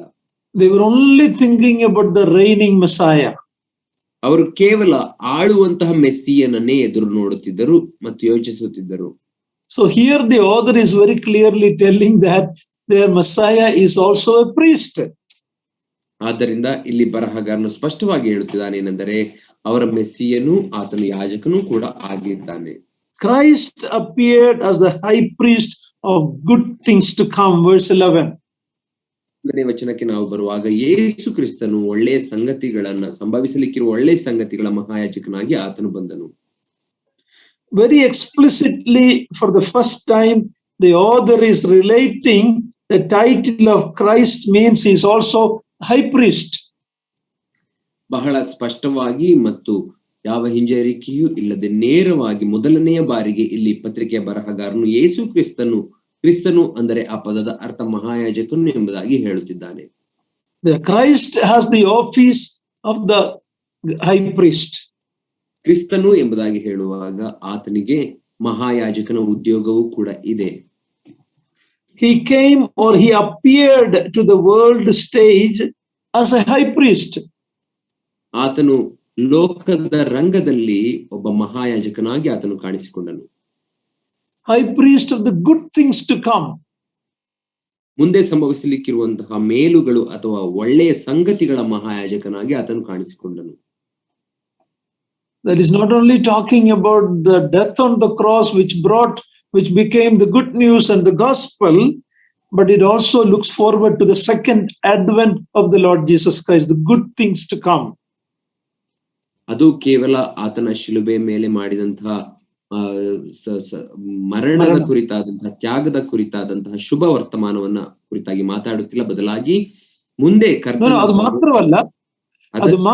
Yes, the cross is mainly the good news, but ಅದು ಮಾತ್ರವಲ್ಲ, he is going to come back and rule this world. ಕೇವಲ ಶಿಲುಬೆಯ ಸುವಾರ್ತೆಯ ಕುರಿತಾಗಿ ಮಾತನಾಡುತ್ತಿಲ್ಲ, ಬದಲಾಗಿ ಅದರೊಟ್ಟಿಗೆ ಮುಂದೆ ಆತನು ಬರುವತ್ತನಾಗಿದ್ದಾನೆ ಮತ್ತು ಆಳುತ್ತಾನೆ ಎಂಬಂತ ಶುಭ ವರ್ತಮಾನದ ಕುರಿತಾಗಿ ಮಾತನಾಡುತ್ತಿದ್ದಾನೆ. So this understanding that he is the priest, the high priest, that will change everything for the readers when they understand that Christ will reign one day, but in the meantime he came as the great high priest. ಆದ್ದರಿಂದ ಯೇಸು ಕ್ರಿಸ್ತನು ಒಂದು ದಿನ ಆತನು ಮಹಾಯಾಜಕನಾಗಿರುವುದು ಮಾತ್ರವಲ್ಲ, ಅದರೊಟ್ಟಿಗೆ ಆಳುತ್ತಾನೆ ಎಂಬುದಾಗಿ ಅರ್ಥ ಮಾಡಿಕೊಳ್ಳುವಾಗ ಅದು ಎಲ್ಲಾ ಸಂಗತಿಗಳಿಗೆ ಸರಿಯಾದ ಅರ್ಥವನ್ನು ಕೊಡುತ್ತದೆ. The second part of verse 11 says, a greater and more perfect tent, not made with hands, not of this creation. It talks about the very presence of God in heaven. 11ನೇ ವಚನದ 2ನೇ ಭಾಗವು ಅದು ಏನನ್ನು ಹೇಳುವಂತದ್ದಾಗಿರುತ್ತಂದ್ರೆ ಈ ಕೈ ಒಂದು ಬಂದು ಕೈಯಿಂದ ಕಟ್ಟಲ್ಪಡದಂತಹ, ಅಂದರೆ ಈ ಸೃಷ್ಟಿಗೆ ಸಂಬಂಧಪಡದಂತಹ ಘನವಾಗಿಯೂ ಉತ್ಕೃಷ್ಟವಾಗಿಯೂ ಇರುವ ಗುಡಾರದಲ್ಲಿ ಸೇವೆಯನ್ನು ಮಾಡುವವನಾಗಿದ್ದಾನೆ ಎಂಬುದಾಗಿ ಹೇಳುವಾಗ ಅದರ ಅರ್ಥ ದೇವರ ಪರಲೋಕದಲ್ಲಿರುವಂತಹ ದೇವರ ಪ್ರಸನ್ನತೆ, ಆತನ ಸನ್ನಿಧಿಯ ಕುರಿತಾಗಿ ಇಲ್ಲಿ ಮಾತನಾಡುತ್ತಿದ್ದಾನೆ. Not the tabernacle on the earth, but the true tabernacle in heaven. ಭೂಲೋಕದಲ್ಲಿರುವಂತಹ ದೇವದರ್ಶನ ಗುಡಾರವಲ್ಲ, ಬದಲಾಗಿ ಪರಲೋಕದಲ್ಲಿರುವಂತಹ ನಿಜವಾದ ದರ್ಶನ ಗುಡಾರದ ಕುರಿತಾಗಿ ಮಾತಾಡುತ್ತಿದ್ದಾನೆ. It is called a better sacrifice because of many reasons. ಅದು ಉತ್ತಮವಾದಂತಹ ಒಂದು ಯಜ್ಞ ಎಂಬುದಾಗಿ ಅನೇಕ ಕಾರಣಗಳಿಗಾಗಿ ಹೇಳುತ್ತಿದ್ದಾನೆ. Christ did not offer animal blood. ಯಾಕಂದ್ರೆ ಯೇಸು ಕ್ರಿಸ್ತನು ಪ್ರಾಣಿಗಳ ರಕ್ತವನ್ನು ಸಮರ್ಪಿಸಲಿಲ್ಲ. He offered his own blood. ಬದಲಾಗಿ ತನ್ನ ರಕ್ತವನ್ನೇ ಆತನು ಸಮರ್ಪಿಸಿದನು. Verse 12 very clearly says, by means of his own blood. 12ನೇ ವಚನವು ಸ್ಪಷ್ಟವಾಗಿ ಹೇಳುತ್ತದೆ, ತನ್ನ ಸ್ವಂತ ರಕ್ತವನ್ನೇ ತೆಗೆದುಕೊಂಡು ನಮಗೋಸ್ಕರ ನಿತ್ಯ ವಿಮೋಚನೆಯನ್ನು ಸಂಪಾದಿಸಿದನು. Blood means life or giving of life through death. ರಕ್ತ ಎಂಬುದಾಗಿ ಹೇಳುವಾಗ ಅದು ಜೀವ ಅಥವಾ ಮರಣದ ಮೂಲಕ ಜೀವವನ್ನ ಕೊಡುವಂತದ್ದು. Christ died as a sacrifice. ಯೇಸು ಕ್ರಿಸ್ತನು ಆತನು ಯಜ್ಞವಾಗಿ ಸತ್ತನು. Now verse 12 says verse 2 entered the most holy place in heaven by his own blood. 12ನೇ ವಚನವು ಈ ರೀತಿ ಹೇಳುತ್ತದೆ, ಆತನು ಒಂದೇ ಸಾರಿ ದೇವರ ಸನ್ನಿಧಾನವನ್ನು ಪ್ರವೇಶಿಸಿದನು ತನ್ನ ರಕ್ತವನ್ನು ತೆಗೆದುಕೊಂಡು ಎಂಬುದಾಗಿ. Now we should not take this literally that Jesus took the blood to heaven. Don't take it literally. ನಾವು ಇದನ್ನ ಅಲ್ಲಿರುವ ಪ್ರಕಾರ ಅಕ್ಷರಶಃ ಅರ್ಥ ಮಾಡಿಕೊಳ್ಳಬಾರದು. ಅಂದರೆ ಯೇಸು ಕ್ರಿಸ್ತನು ತನ್ನ ರಕ್ತವನ್ನು ನಿಜವಾಗಿಯೂ ತೆಗೆದುಕೊಂಡು ಪರಲೋಕಕ್ಕೆ ಹೋದನು ಎಂಬುದಾಗಿ ಅರ್ಥ ಮಾಡಿಕೊಳ್ಳಬಾರದು. But the efficacy of the blood, adina guna, adana the value of what he did on the cross, that's what is taken to heaven. ಆದರೆ ಆತನು ಶಿಲುಬೆ ಮೇಲೆ ಮಾಡಿದಂತಹ ಆ ಕಾರ್ಯದ ಸಾಮರ್ಥ್ಯ ಮತ್ತು ಅದರ ಶಕ್ತಿ, ಅದರ ಬೆಲೆ, ಅದು ಪರಲೋಕಕ್ಕೆ ಕೊಂಡೊಯ್ಯಲ್ಪಟ್ಟಿತು. So when it says his sacrifice, this is talking about the cross, not about his ascension, what he did on the cross. ಆತನ ಯಜ್ಞ ಎಂಬುದಾಗಿ ಹೇಳುವಾಗ ಅದು ಆತನು ಶಿಲುಬೆ ಮೇಲೆ ಮಾಡಿದ ಕಾರ್ಯದ ಕುರಿತಾಗಿ ಮಾತನಾಡುತ್ತಿದೆ, ಬದಲಾಗಿ ಆತನ ಆ ಪರಲೋಕ ಆರೋಹಣದ ಕುರಿತಾಗಿ ಮಾತಾಡುತ್ತಿಲ್ಲ. Old Testament high priest entered the most holy place every year, again and again. ಹಳೆಯ ಒಡಂಬಡಿಕೆಯ ಮಹಾಯಾಜಕನು ಮಹಾಪರಿಶುದ್ಧ ಸ್ಥಳಕ್ಕೆ ವರ್ಷಕ್ಕೆ ಒಂದು ಆವರ್ತಿ ಪ್ರತಿ ವರ್ಷವೂ ಪ್ರವೇಶಿಸುವವನಾಗಿದ್ದನು. But here verse 12 says our Lord entered once for all. ಆದರೆ ಇಲ್ಲಿ 12ನೇ ವಚನಕ್ಕೆ ನಾವು ನೋಡುವಾಗ ನಮ್ಮ ಕರ್ತನಾದರೂ ಒಂದೇ ಸಾರಿ ದೇವರ ಸನ್ನಿಧಾನವನ್ನು ಪ್ರವೇಶಿಸಿದನು ಎಂಬುದಾಗಿ ಹೇಳುತ್ತದೆ. It need not be repeated, it cannot be repeated. ಅದನ್ನ ಮತ್ತೆ ಮಾಡುವಂತ ಅವಶ್ಯಕತೆ ಇಲ್ಲ, ಮತ್ತೆ ಮಾಡಲಿಕ್ಕೂ ಕೂಡ ಸಾಧ್ಯವಿಲ್ಲ. Now verse 13 we'll read one more time, 13 and 14. 13 ಮತ್ತು 14ನೇ ವಚನವನ್ನು ನಾವು ಮತ್ತೊಮ್ಮೆ ಓದಿಕೊಳ್ಳೋಣ. ಹೋತ ಹೋರಿಗಳ ರಕ್ತವು ಹೊಲೆಯಾದವರ ಮೇಲೆ ಚೆಲ್ಲುವ ಕಡಸಿನ ಬೂದಿಯು ಶರೀರದ ಹೊಲೆಯನ್ನು ಹೋಗಲಾಡಿಸಿ ಪವಿತ್ರ ಮಾಡುವುದಾದರೆ, ನಿತ್ಯಾತ್ಮನಿಂದ ತನ್ನನ್ನು ತಾನೇ ನಿರ್ದೋಷಿಯನ್ನಾಗಿ ದೇವರಿಗೆ ಸಮರ್ಪಿಸಿಕೊಂಡ ಕ್ರಿಸ್ತನ ರಕ್ತವು ಎಷ್ಟೋ ಹೆಚ್ಚಾಗಿ ನಮ್ಮನ್ನು ನಿರ್ಜೀವ ಕರ್ಮಗಳಿಂದ ಬಿಡಿಸಿ ನಾವು ಜೀವವುಳ್ಳ ದೇವರನ್ನು ಆರಾಧಿಸುವವರಾಗುವಂತೆ ನಮ್ಮ ಮನಸ್ಸನ್ನು ಶುದ್ಧೀಕರಿಸುವುದಲ್ಲವೇ. So this sacrifice is sufficient. The other one was only for external, but this is sufficient for internal also.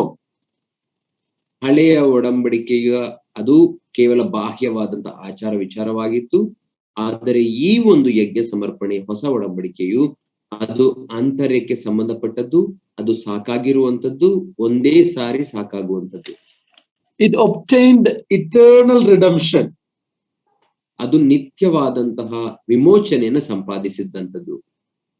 That deliverance was by a payment. ಆ ಒಂದು ವಿಮೋಚನೆಗೆ ಒಂದು ಬೆಲೆ ತೆರಬೇಕಾಯಿತು. Yeah, remember the Lord Jesus Christ from the cross, he said, it is finished. tetelestai. It means it is paid in full.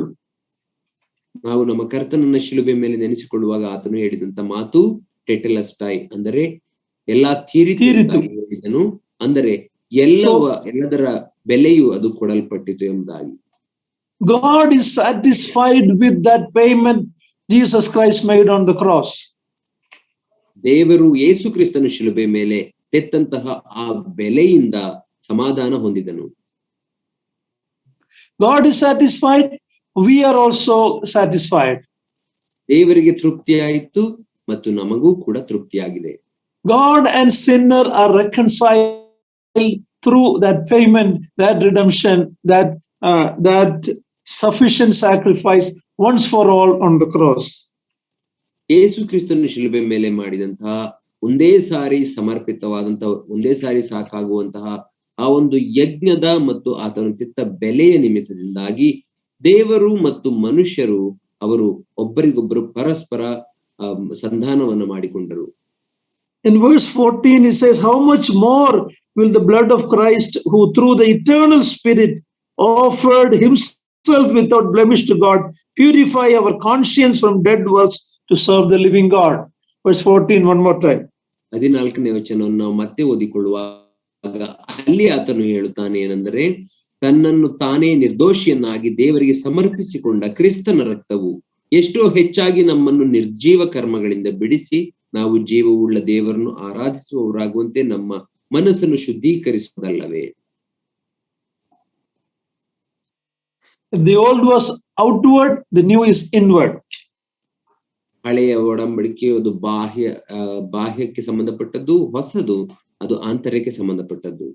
Now here it says Christ who through the eternal Spirit offered himself. ಇಲ್ಲಿ ನಾವು ಓದುವಾಗ ನಿತ್ಯಾತ್ಮನಿಂದ ತನ್ನನ್ನು ತಾನೇ ನಿರ್ದೋಷಿಯನ್ನಾಗಿ ದೇವರಿಗೆ ಸಮರ್ಪಿಸಿಕೊಂಡ ಕ್ರಿಸ್ತನ ರಕ್ತವು ಎಂಬುದಾಗಿ ನೋಡುತ್ತೇವೆ. The Bible scholars have different view about what is this eternal spirit. ಇಲ್ಲಿ ನಿತ್ಯಾತ್ಮ ಎಂಬುದರ ಅರ್ಥವೇನು ಎಂಬುದಾಗಿ ಸತ್ಯವೇದ ಪಂಡಿತರು ಅನೇಕ ಅಭಿಪ್ರಾಯಗಳನ್ನು ಹೊಂದಿದ್ದಾರೆ. There are at least two different view. ಎರಡು ವಿಧವಾದಂತಹ ಅಭಿಪ್ರಾಯಗಳನ್ನು ಅವರು ಹೇಳುತ್ತಾರೆ. Holy Spirit's part in the sacrifice of the Lord on the cross. ಯೇಸು ಕ್ರಿಸ್ತನ ಶಿಲುಬೆ ಮೇಲೆ ಮಾಡಿದಂತಹ ಆ ಒಂದು ಪ್ರಾಯಶ್ಚಿತ್ತ ಯಜ್ಞದಲ್ಲಿ ಪವಿತ್ರಾತ್ಮನ ಆ ಒಂದು ಭಾಗ ಅಥವಾ ಪವಿತ್ರಾತ್ಮನ ಒಳಪಡುವಿಕೆ ಎಂಬುದಾಗಿ ಹೇಳುತ್ತಾರೆ ಕೆಲವರು. Even though physically the Son, the second person of the Trinity, is the one who died on the cross, ಭೌತಿಕವಾಗಿ ಅಥವಾ ಶಾರೀರಿಕವಾಗಿ ತ್ರಯೇಕತ್ವ ದೇವರ ಎರಡನೇ ವ್ಯಕ್ತಿಯು ಆತನ ಶಿಲುಬೆ ಮೇಲೆ ಸತ್ತರೂ ಕೂಡ, we read in 2 Corinthians 5:19, God was in Christ reconciled the world to himself. ಆದರೆ 2 ಕೊರಿಂಥದವರಿಗೆ ಬರೆದ ಪತ್ರಿಕೆ 5ನೇ ಅಧ್ಯಾಯ 2ನೇ ವಚನದಲ್ಲಿ ನಾವು 5:19, 2ನೇ ಕೊರಿಂಥ 5ನೇ ಅಧ್ಯಾಯ 19ನೇ ವಚನದಲ್ಲಿ ನಾವು ಈ ರೀತಿ ನೋಡುತ್ತೇವೆ. ಅಲ್ಲಿ ಯೇಸು ಕ್ರಿಸ್ತನ ಮೂಲಕ ದೇವರಿದ್ದುಕೊಂಡು ತನ್ನನ್ನೇ ಲೋಕಕ್ಕೆ ಸಂಧಾನ ಮಾಡಿಕೊಂಡನು ಎಂಬುದಾಗಿ ಅಲ್ಲಿ ಓದುತ್ತೇವೆ. God was in Christ. ದೇವರು ಕ್ರಿಸ್ತನೊಳಗೆ ಇದ್ದನು ಎಂಬುದಾಗಿ ಅಲ್ಲಿ ನೋಡುತ್ತೇವೆ. In other words, remember Abraham when he was going with his son to Moriah, the father and the son went together. ನಾವು ಜ್ಞಾಪಕದಲ್ಲಿ ಇಟ್ಟುಕೊಳ್ಳೋಣ, ಅಬ್ರಹಾಮನು ಮೋರಿಯ ಬೆಟ್ಟಕ್ಕೆ ಹೋಗುವಾಗ ಅಲ್ಲಿ ಮಗ ಮತ್ತು ತಂದೆ ಇಬ್ಬರು ಜೊತೆಯಾಗಿ ಹೋದರು ಎಂಬುದಾಗಿ ನೋಡುತ್ತೇವೆ. The servants were asked to stay back. ಸೇವಕರನ್ನ ಹಿಂದಕ್ಕೆ ಉಳಿದುಕೊಳ್ಳಲಿಕ್ಕೆ ಹೇಳಲ್ಪಟ್ಟಿದ್ದರು. So God was in Christ. Brother ಅದು ಹೆಂಗೆ ಕನ್ನಡದಲ್ಲಿ 2 Corinthians 5:19? ಆ ಸಮಾಧಾನ ವಾಕ್ಯವೇನೆಂದರೆ, ದೇವರು ಮನುಷ್ಯರ ಅಪರಾಧಗಳನ್ನು ಅವರ ಲೆಕ್ಕಕ್ಕೆ ಹಾಕದೆ ಲೋಕವನ್ನು ಕ್ರಿಸ್ತನಲ್ಲಿ ತನಗೆ ಸಮಾಧಾನ ಪಡಿಸಿಕೊಳ್ಳುತ್ತಿದ್ದನೆಂಬುದೇ. That's enough.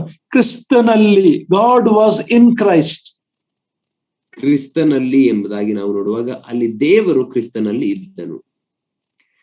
And so here it could be that the Holy Spirit was also part of the sacrifice of the Lord on the cross. ಆದ್ದರಿಂದ ನಿತ್ಯಾತ್ಮನಿಂದ ಎಂಬುದಾಗಿ ಹೇಳುವಾಗ ಶಿಲುಬೆ ಮೇಲೆ ಯೇಸು ಕ್ರಿಸ್ತನು ಯಜ್ಞವನ್ನು ಸಮರ್ಪಿಸುವಾಗ ಪವಿತ್ರಾತ್ಮನು ಕೂಡ ಅದರಲ್ಲಿ ಒಳಪಟ್ಟಿದ್ದನು ಎಂಬುದಾಗಿ ಹೇಳುತ್ತಾರೆ. But some Bible scholars think this Nityatmanu, it is talking about the willing spirit of the Lord Jesus Christ. ಆದರೆ ಇನ್ನು ಕೆಲವು ಸತ್ಯವೇದ ಪಂಡಿತರು ಹೇಳುವ ಪ್ರಕಾರ ಈ ನಿತ್ಯಾತ್ಮನು ಎಂಬುದಾಗಿ ಹೇಳುವಾಗ ಯೇಸು ಕ್ರಿಸ್ತನು ತಾನೇ ಸ್ವಯಂ ಪ್ರೇರಿತನಾಗಿ ಅರ್ಪಿಸಿದಂತ ಯೇಸು ಕ್ರಿಸ್ತನ ಆತ್ಮ ಎಂಬುದಾಗಿ ಹೇಳುತ್ತಾರೆ. The willingness of the Lord Jesus Christ, the willing spirit. ಯೇಸು ಕ್ರಿಸ್ತನ ಆ ಸ್ವೇಚ್ಛೆಯುಳ್ಳಂತಹ ಅಥವಾ ಇಷ್ಟಪೂರ್ವಕವಾದಂತಹ ಆತ್ಮ ಎಂಬುದಾಗಿ ಹೇಳುತ್ತಾರೆ. Yeah, the sacrificed blood of Christ different in many ways. ಯೇಸು ಕ್ರಿಸ್ತನ ಯಜ್ಞದ ರಕ್ತವು ಅದು ಬೇರೆ ಬೇರೆ, the blood sacrifice, ಯೇಸು ಕ್ರಿಸ್ತನ ರಕ್ತ ಸಮರ್ಪಣೆಯ ಯಜ್ಞವು ಅದು ಬೇರೆ ರೀತಿಯಲ್ಲಿ ವಿಭಿನ್ನವಾಗಿದೆ. in at least 4 ways. 4 ವಿಧಗಳಲ್ಲಿ ಅದು ವಿಭಿನ್ನವಾಗಿದೆ ಯೇಸು ಕ್ರಿಸ್ತನ ಯಜ್ಞ ಸಮರ್ಪಣೆಯ ರಕ್ತ. First of all, it was a human sacrifice. ಮೊದಲನೇದಾಗಿ ಅದು ಒಂದು ಮನುಷ್ಯನ ಯಜ್ಞ ಸಮರ್ಪಣೆಯಾಗಿತ್ತು. If someone has to die in the place of human, it must be a human, not an animal. ಮನುಷ್ಯನ ಸ್ಥಾನದಲ್ಲಿ ಯಾರಾದರೂ ಸಾಯಬೇಕಾಗಿದ್ದರೆ ಅದು ಮನುಷ್ಯನೇ ಆಗಬೇಕಾಗಿತ್ತು, ಪ್ರಾಣಿಯಾಗಿರ್ಲಿಕ್ಕೆ ಸಾಧ್ಯವಿರಲಿಲ್ಲ. Secondly, it was a voluntarily sacrifice. ಎರಡನೇದಾಗಿ ಅದು ಸ್ವಯಂ ಪ್ರೇರಣೆಯಿಂದ ಮಾಡಿದಂತಹ ಯಜ್ಞ ಸಮರ್ಪಣೆ. The animals had to be pulled and brought to the sacrifice. Jesus willingly went to the cross. ಆದರೆ ಹೋತ ಹೋರಿಗಳನ್ನ ಬಲವಂತವಾಗಿ ಆ ಯಜ್ಞದ ವೇದಿಗೆ ಎಳೆದುಕೊಂಡು ಬರಬೇಕಾಗಿತ್ತು. ಆದರೆ ಯೇಸು ಕ್ರಿಸ್ತನು ಆತನು ಸ್ವಯಂ ಪ್ರೇರಿತವಾಗಿ ಇಷ್ಟಪೂರ್ವಕವಾಗಿ ಶಿಲುಬೆಗೆ ಹೋದನು. Thirdly, ಮೂರನೆಯ ವ್ಯತ್ಯಾಸ,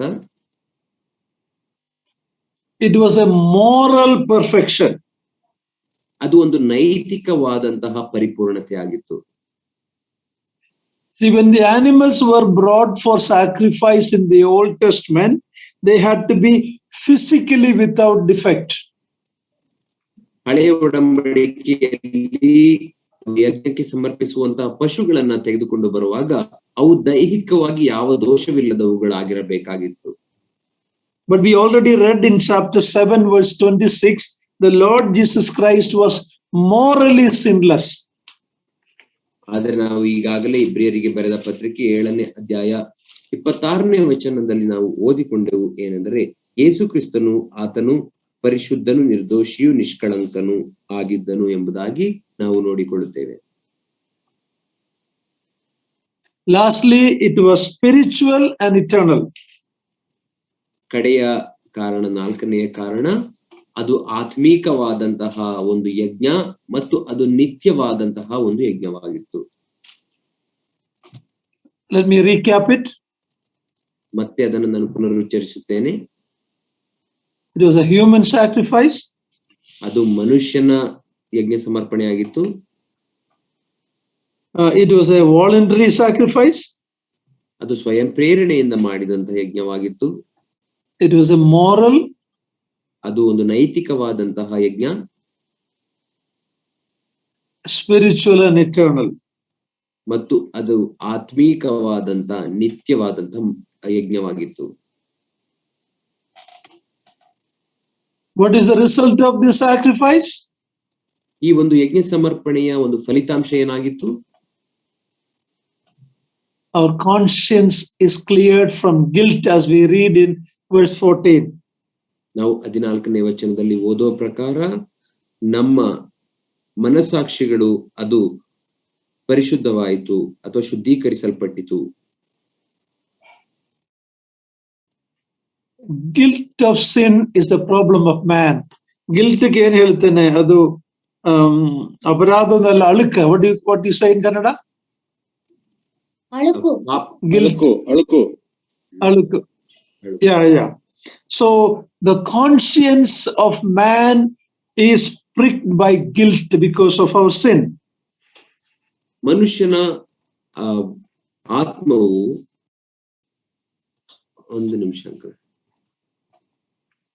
ಮನುಷ್ಯನ ಮನಸ್ಸಾಕ್ಷಿಯು ಅದು ಆತನ ಪಾಪದ ನಿಮಿತ್ತದಿಂದಾಗಿ ಅದು ಚುಚ್ಚುವುದಾಗಿತ್ತು. No external ritual can remove the conscience guilt. ಆ ಮನಸ್ಸಾಕ್ಷಿಯ ಅಳುಕನ್ನ, ಮನಸ್ಸಾಕ್ಷಿ ಚುಚ್ಚುವುದನ್ನ ಯಾವುದೇ ಬಾಹ್ಯವಾದಂತ ಯಜ್ಞವೂ ಕೂಡ ತೆಗೆದು ಹಾಕಲಿಕ್ಕೆ ಸಾಧ್ಯವಿರಲಿಲ್ಲ. Unless the heart is cleansed, man will continue to have the guilt. ಮನುಷ್ಯನ ಹೃದಯವುದು ಶುದ್ಧೀಕರಿಸಲ್ಪಡದೆ ಹೋದರೆ ಆತನು ತನ್ನ ಪಾಪದ ಪ್ರಜ್ಞೆಯಲ್ಲಿಯೇ ಆತನು ಮುಂದುವರಿಯುವವನಾಗಿರುತ್ತಿದ್ದನು. Recently, our Prime Minister went to a river and washed away his sins. ಈಗ ನಾವು ಕೆಲವು ದಿನಗಳ ಹಿಂದೆ ನಾವು ನೋಡಿದ ಹಾಗೆ ನಮ್ಮ ಪ್ರಧಾನಮಂತ್ರಿಯವರು ಒಂದು ನದಿಗೆ ಹೋಗಿ ಮುಳುಗಿ ತಮ್ಮ ಪಾಪವನ್ನು ತೊಳೆದುಕೊಂಡರು. Whatever external washing you do in the river or anywhere, it cannot take the guilt of your conscience. ನಾವು ಯಾವುದೇ ನೀರಿನಲ್ಲಾಗಲಿ ಯಾವುದೇ ನದಿಯಲ್ಲಾಗಲಿ ನಾವು ಸ್ನಾನ ಮಾಡಿ ನಮ್ಮ ಬಾಹ್ಯ ಕಲ್ಮಶವನ್ನ ತೊಳೆದರೂ ಕೂಡ ಅದು ಹೃದಯದಲ್ಲಿರುವಂತಹ ಆ ಪಾಪದ ಪ್ರಜ್ಞೆಯನ್ನ, ಪಾಪದ ಅಳುಕನ್ನ ತೆಗೆಯಲಿಕ್ಕೆ ಸಾಧ್ಯವಿಲ್ಲ. Verse 14 calls it dead works. 14ನೇ ವಚನವು ಅವೆಲ್ಲವೂ ನಿರ್ಜೀವ ಕರ್ಮಗಳು ಎಂಬುದಾಗಿ ಹೇಳುತ್ತದೆ. It can never cleanse the conscience of the offerer. ಅದು ಯಜ್ಞ ಸಮರ್ಪಿಸುವಂತಹ ವ್ಯಕ್ತಿಯ ಮನಸ್ಸಾಕ್ಷಿಯನ್ನ ಶುದ್ಧೀಕರಿಸಲಿಕ್ಕೆ ಸಾಧ್ಯವೇ ಇಲ್ಲ. The conscience of a sinner is always crying for relief from this guilt. ಒಬ್ಬ ಪಾಪಿಯ ಮನಸ್ಸಾಕ್ಷಿಯು ಅದು ಈ ಒಂದು ಪಾಪ ಪ್ರಜ್ಞೆಯಿಂದ, ಪಾಪದ ಅಳುಕಿನಿಂದ ಬಿಡಿಸಿಕೊಳ್ಳಬೇಕು ಎಂಬುದಾಗಿ ಯಾವಾಗಲೂ ಕೂಗುವಂತದಾಗಿರುತ್ತದೆ. But man and religion try to do good deeds to take care of that. ಪಾಪ ಮಾಡಿದರೆ ಸ್ವಲ್ಪ ಪುಣ್ಯ ಮಾಡ್ರಿ. So they think that I'll close in a minute. Can you hear me? Yes uncle. ಆದರೆ ಮನುಷ್ಯನು ಮತ್ತು Religion says, yeah. ಮನುಷ್ಯನು ಮತ್ತು ಇತರ ಧರ್ಮಗಳು ಅವು ಈ ಪಾಪದ ಪ್ರಜ್ಞೆಯನ್ನ ಹೋಗಲಾಡಿಸಲಿಕ್ಕಾಗಿ ಒಳ್ಳೆಯ ಕಾರ್ಯಗಳನ್ನ ಮಾಡಲಿಕ್ಕೆ ಅವರು ಹೋಗುತ್ತಾರೆ. ಸ್ವಲ್ಪ ಪಾಪ ಮಾಡಿದರೆ, ಸ್ವಲ್ಪ ಒಳ್ಳೆಯ ಕಾರ್ಯಗಳನ್ನ ಮಾಡಿದರೆ ಆ ಪಾಪವು ಮುಚ್ಚಿ ಹೋಗುತ್ತದೆ ಎಂಬುದಾಗಿ ಧರ್ಮ ಕಾರ್ಯಗಳನ್ನ ಮಾಡಲಿಕ್ಕೆ ಮುಂದೆ ಬರುತ್ತಾರೆ. Papa punya, they think that the punya deeds they do will remove the papa. ಅವರು ಪಾಪ ಪುಣ್ಯ ಎಂಬುದಾಗಿ ಹೇಳುತ್ತಾರೆ. ಅಂದರೆ ಪುಣ್ಯ ಕಾರ್ಯಗಳನ್ನು ಮಾಡುವುದಾದರೆ ಅದು ಪಾಪವನ್ನು ತೆಗೆದು ಹಾಕುತ್ತದೆ ಎಂಬುದಾಗಿ ಅವರು ನೆನೆಸ್ತಾರೆ. But the word of God calls it dead works. ಆದರೆ ದೇವರ ವಾಕ್ಯವು ಅದನ್ನ ನಿರ್ಜೀವ ಕರ್ಮಗಳು ಎಂಬುದಾಗಿ ಕರೆಯುತ್ತದೆ. It comes from an unforgiven heart. It can never remove the guilt. ಆ ಪಾಪದ ಪ್ರಜ್ಞೆಯು ಅಥವಾ ಪಾಪದ ಅಳುಕು ಅದು ಕ್ಷಮಿಸಲ್ಪಡದೆ ಇರುವಂತಹ ಹೃದಯದಿಂದ ಬರುವಂತದ್ದಾಗಿರುತ್ತದೆ. ಅದನ್ನ ಎಂದಿಗೂ ಕ್ಷಮಿಸಲಿಕ್ಕೆ ಸಾಧ್ಯವಿಲ್ಲ. So verse 14 we are reminded how much more, esto hechagi, our conscience is purified so we can serve God. ಆದ್ದರಿಂದ 14ನೇ ವಚನವು ನಮಗೆ ಜ್ಞಾಪಕ ಕೊಡುವಂತದ್ದಾಗಿರುತ್ತದೆ. ಏನೆಂದರೆ ಎಷ್ಟೋ ಹೆಚ್ಚಾಗಿ ನಮ್ಮನ್ನ ನಿರ್ಜೀವ ಕರ್ಮಗಳಿಂದ ಬಿಡಿಸಿ ನಮ್ಮನ್ನು ಶುದ್ಧೀಕರಿಸುತ್ತದೆ ಎಂಬುದಾಗಿ ಹೇಳುವಾಗ ಅದು ಯೇಸು ಕ್ರಿಸ್ತನ ರಕ್ತವು ನಮ್ಮನ್ನು ಶುದ್ಧೀಕರಿಸಿ ದೇವರ ಸನ್ನಿಧಿಗೆ ತರುತ್ತದೆ. So we can serve the living God with a clear conscience. ಆದ್ದರಿಂದ ನಾವು ಜೀವಿಸುವಂತಹ ದೇವರನ್ನ ಶುದ್ಧ ಮನಸ್ಸಾಕ್ಷಿಯಿಂದ ಆತನನ್ನ ಸೇವಿಸಬಹುದು. Hallelujah. What a work the Lord has done. It is finished, brothers and sisters. We have a clear conscience because of what Christ has done on the cross and what he is Hallelujah. doing in heaven for us today. Hallelujah. ಎಂತಹ ಮಹತ್ ಕಾರ್ಯವನ್ನು ನಮ್ಮ ಕರ್ತನ ಶಿಲುಬೆ ಮೇಲೆ ಮಾಡಿ ಮುಗಿಸಿದ್ದಾನೆ ನೋಡಿರಿ ಪ್ರಿಯರೇ. ಇದೆಲ್ಲ ತೀರಿತು ಎಂಬುದಾಗಿ ಆತನು ಹೇಳಿದ್ದಾನೆ. ಆತನ ಕಾರ್ಯವು ಭೂಮಿಯ ಮೇಲೆ ಮಾಡಿ ಮುಗಿಸಿದ್ದಾಗಿದೆ ಮತ್ತು ಆತನು ಪರಲೋಕ ರಾಜ್ಯದಲ್ಲಿ ತನ್ನ ಕಾರ್ಯವನ್ನು ನಮಗಾಗಿ ಮುಂದುವರಿಸುವವನಾಗಿದ್ದಾನೆ. Thank you very much. We'll continue, Lord willing, next week. ದೇವರ ನಾಮಕ್ಕೆ ಸ್ತೋತ್ರವಾಗಲಿ. ದೇವರ ಚಿತ್ತವಿರುವುದಾದ್ರೆ ನಾವು ಮುಂದಿನ ವಾರ ಮತ್ತೆ ಮುಂದುವರಿಸೋಣ.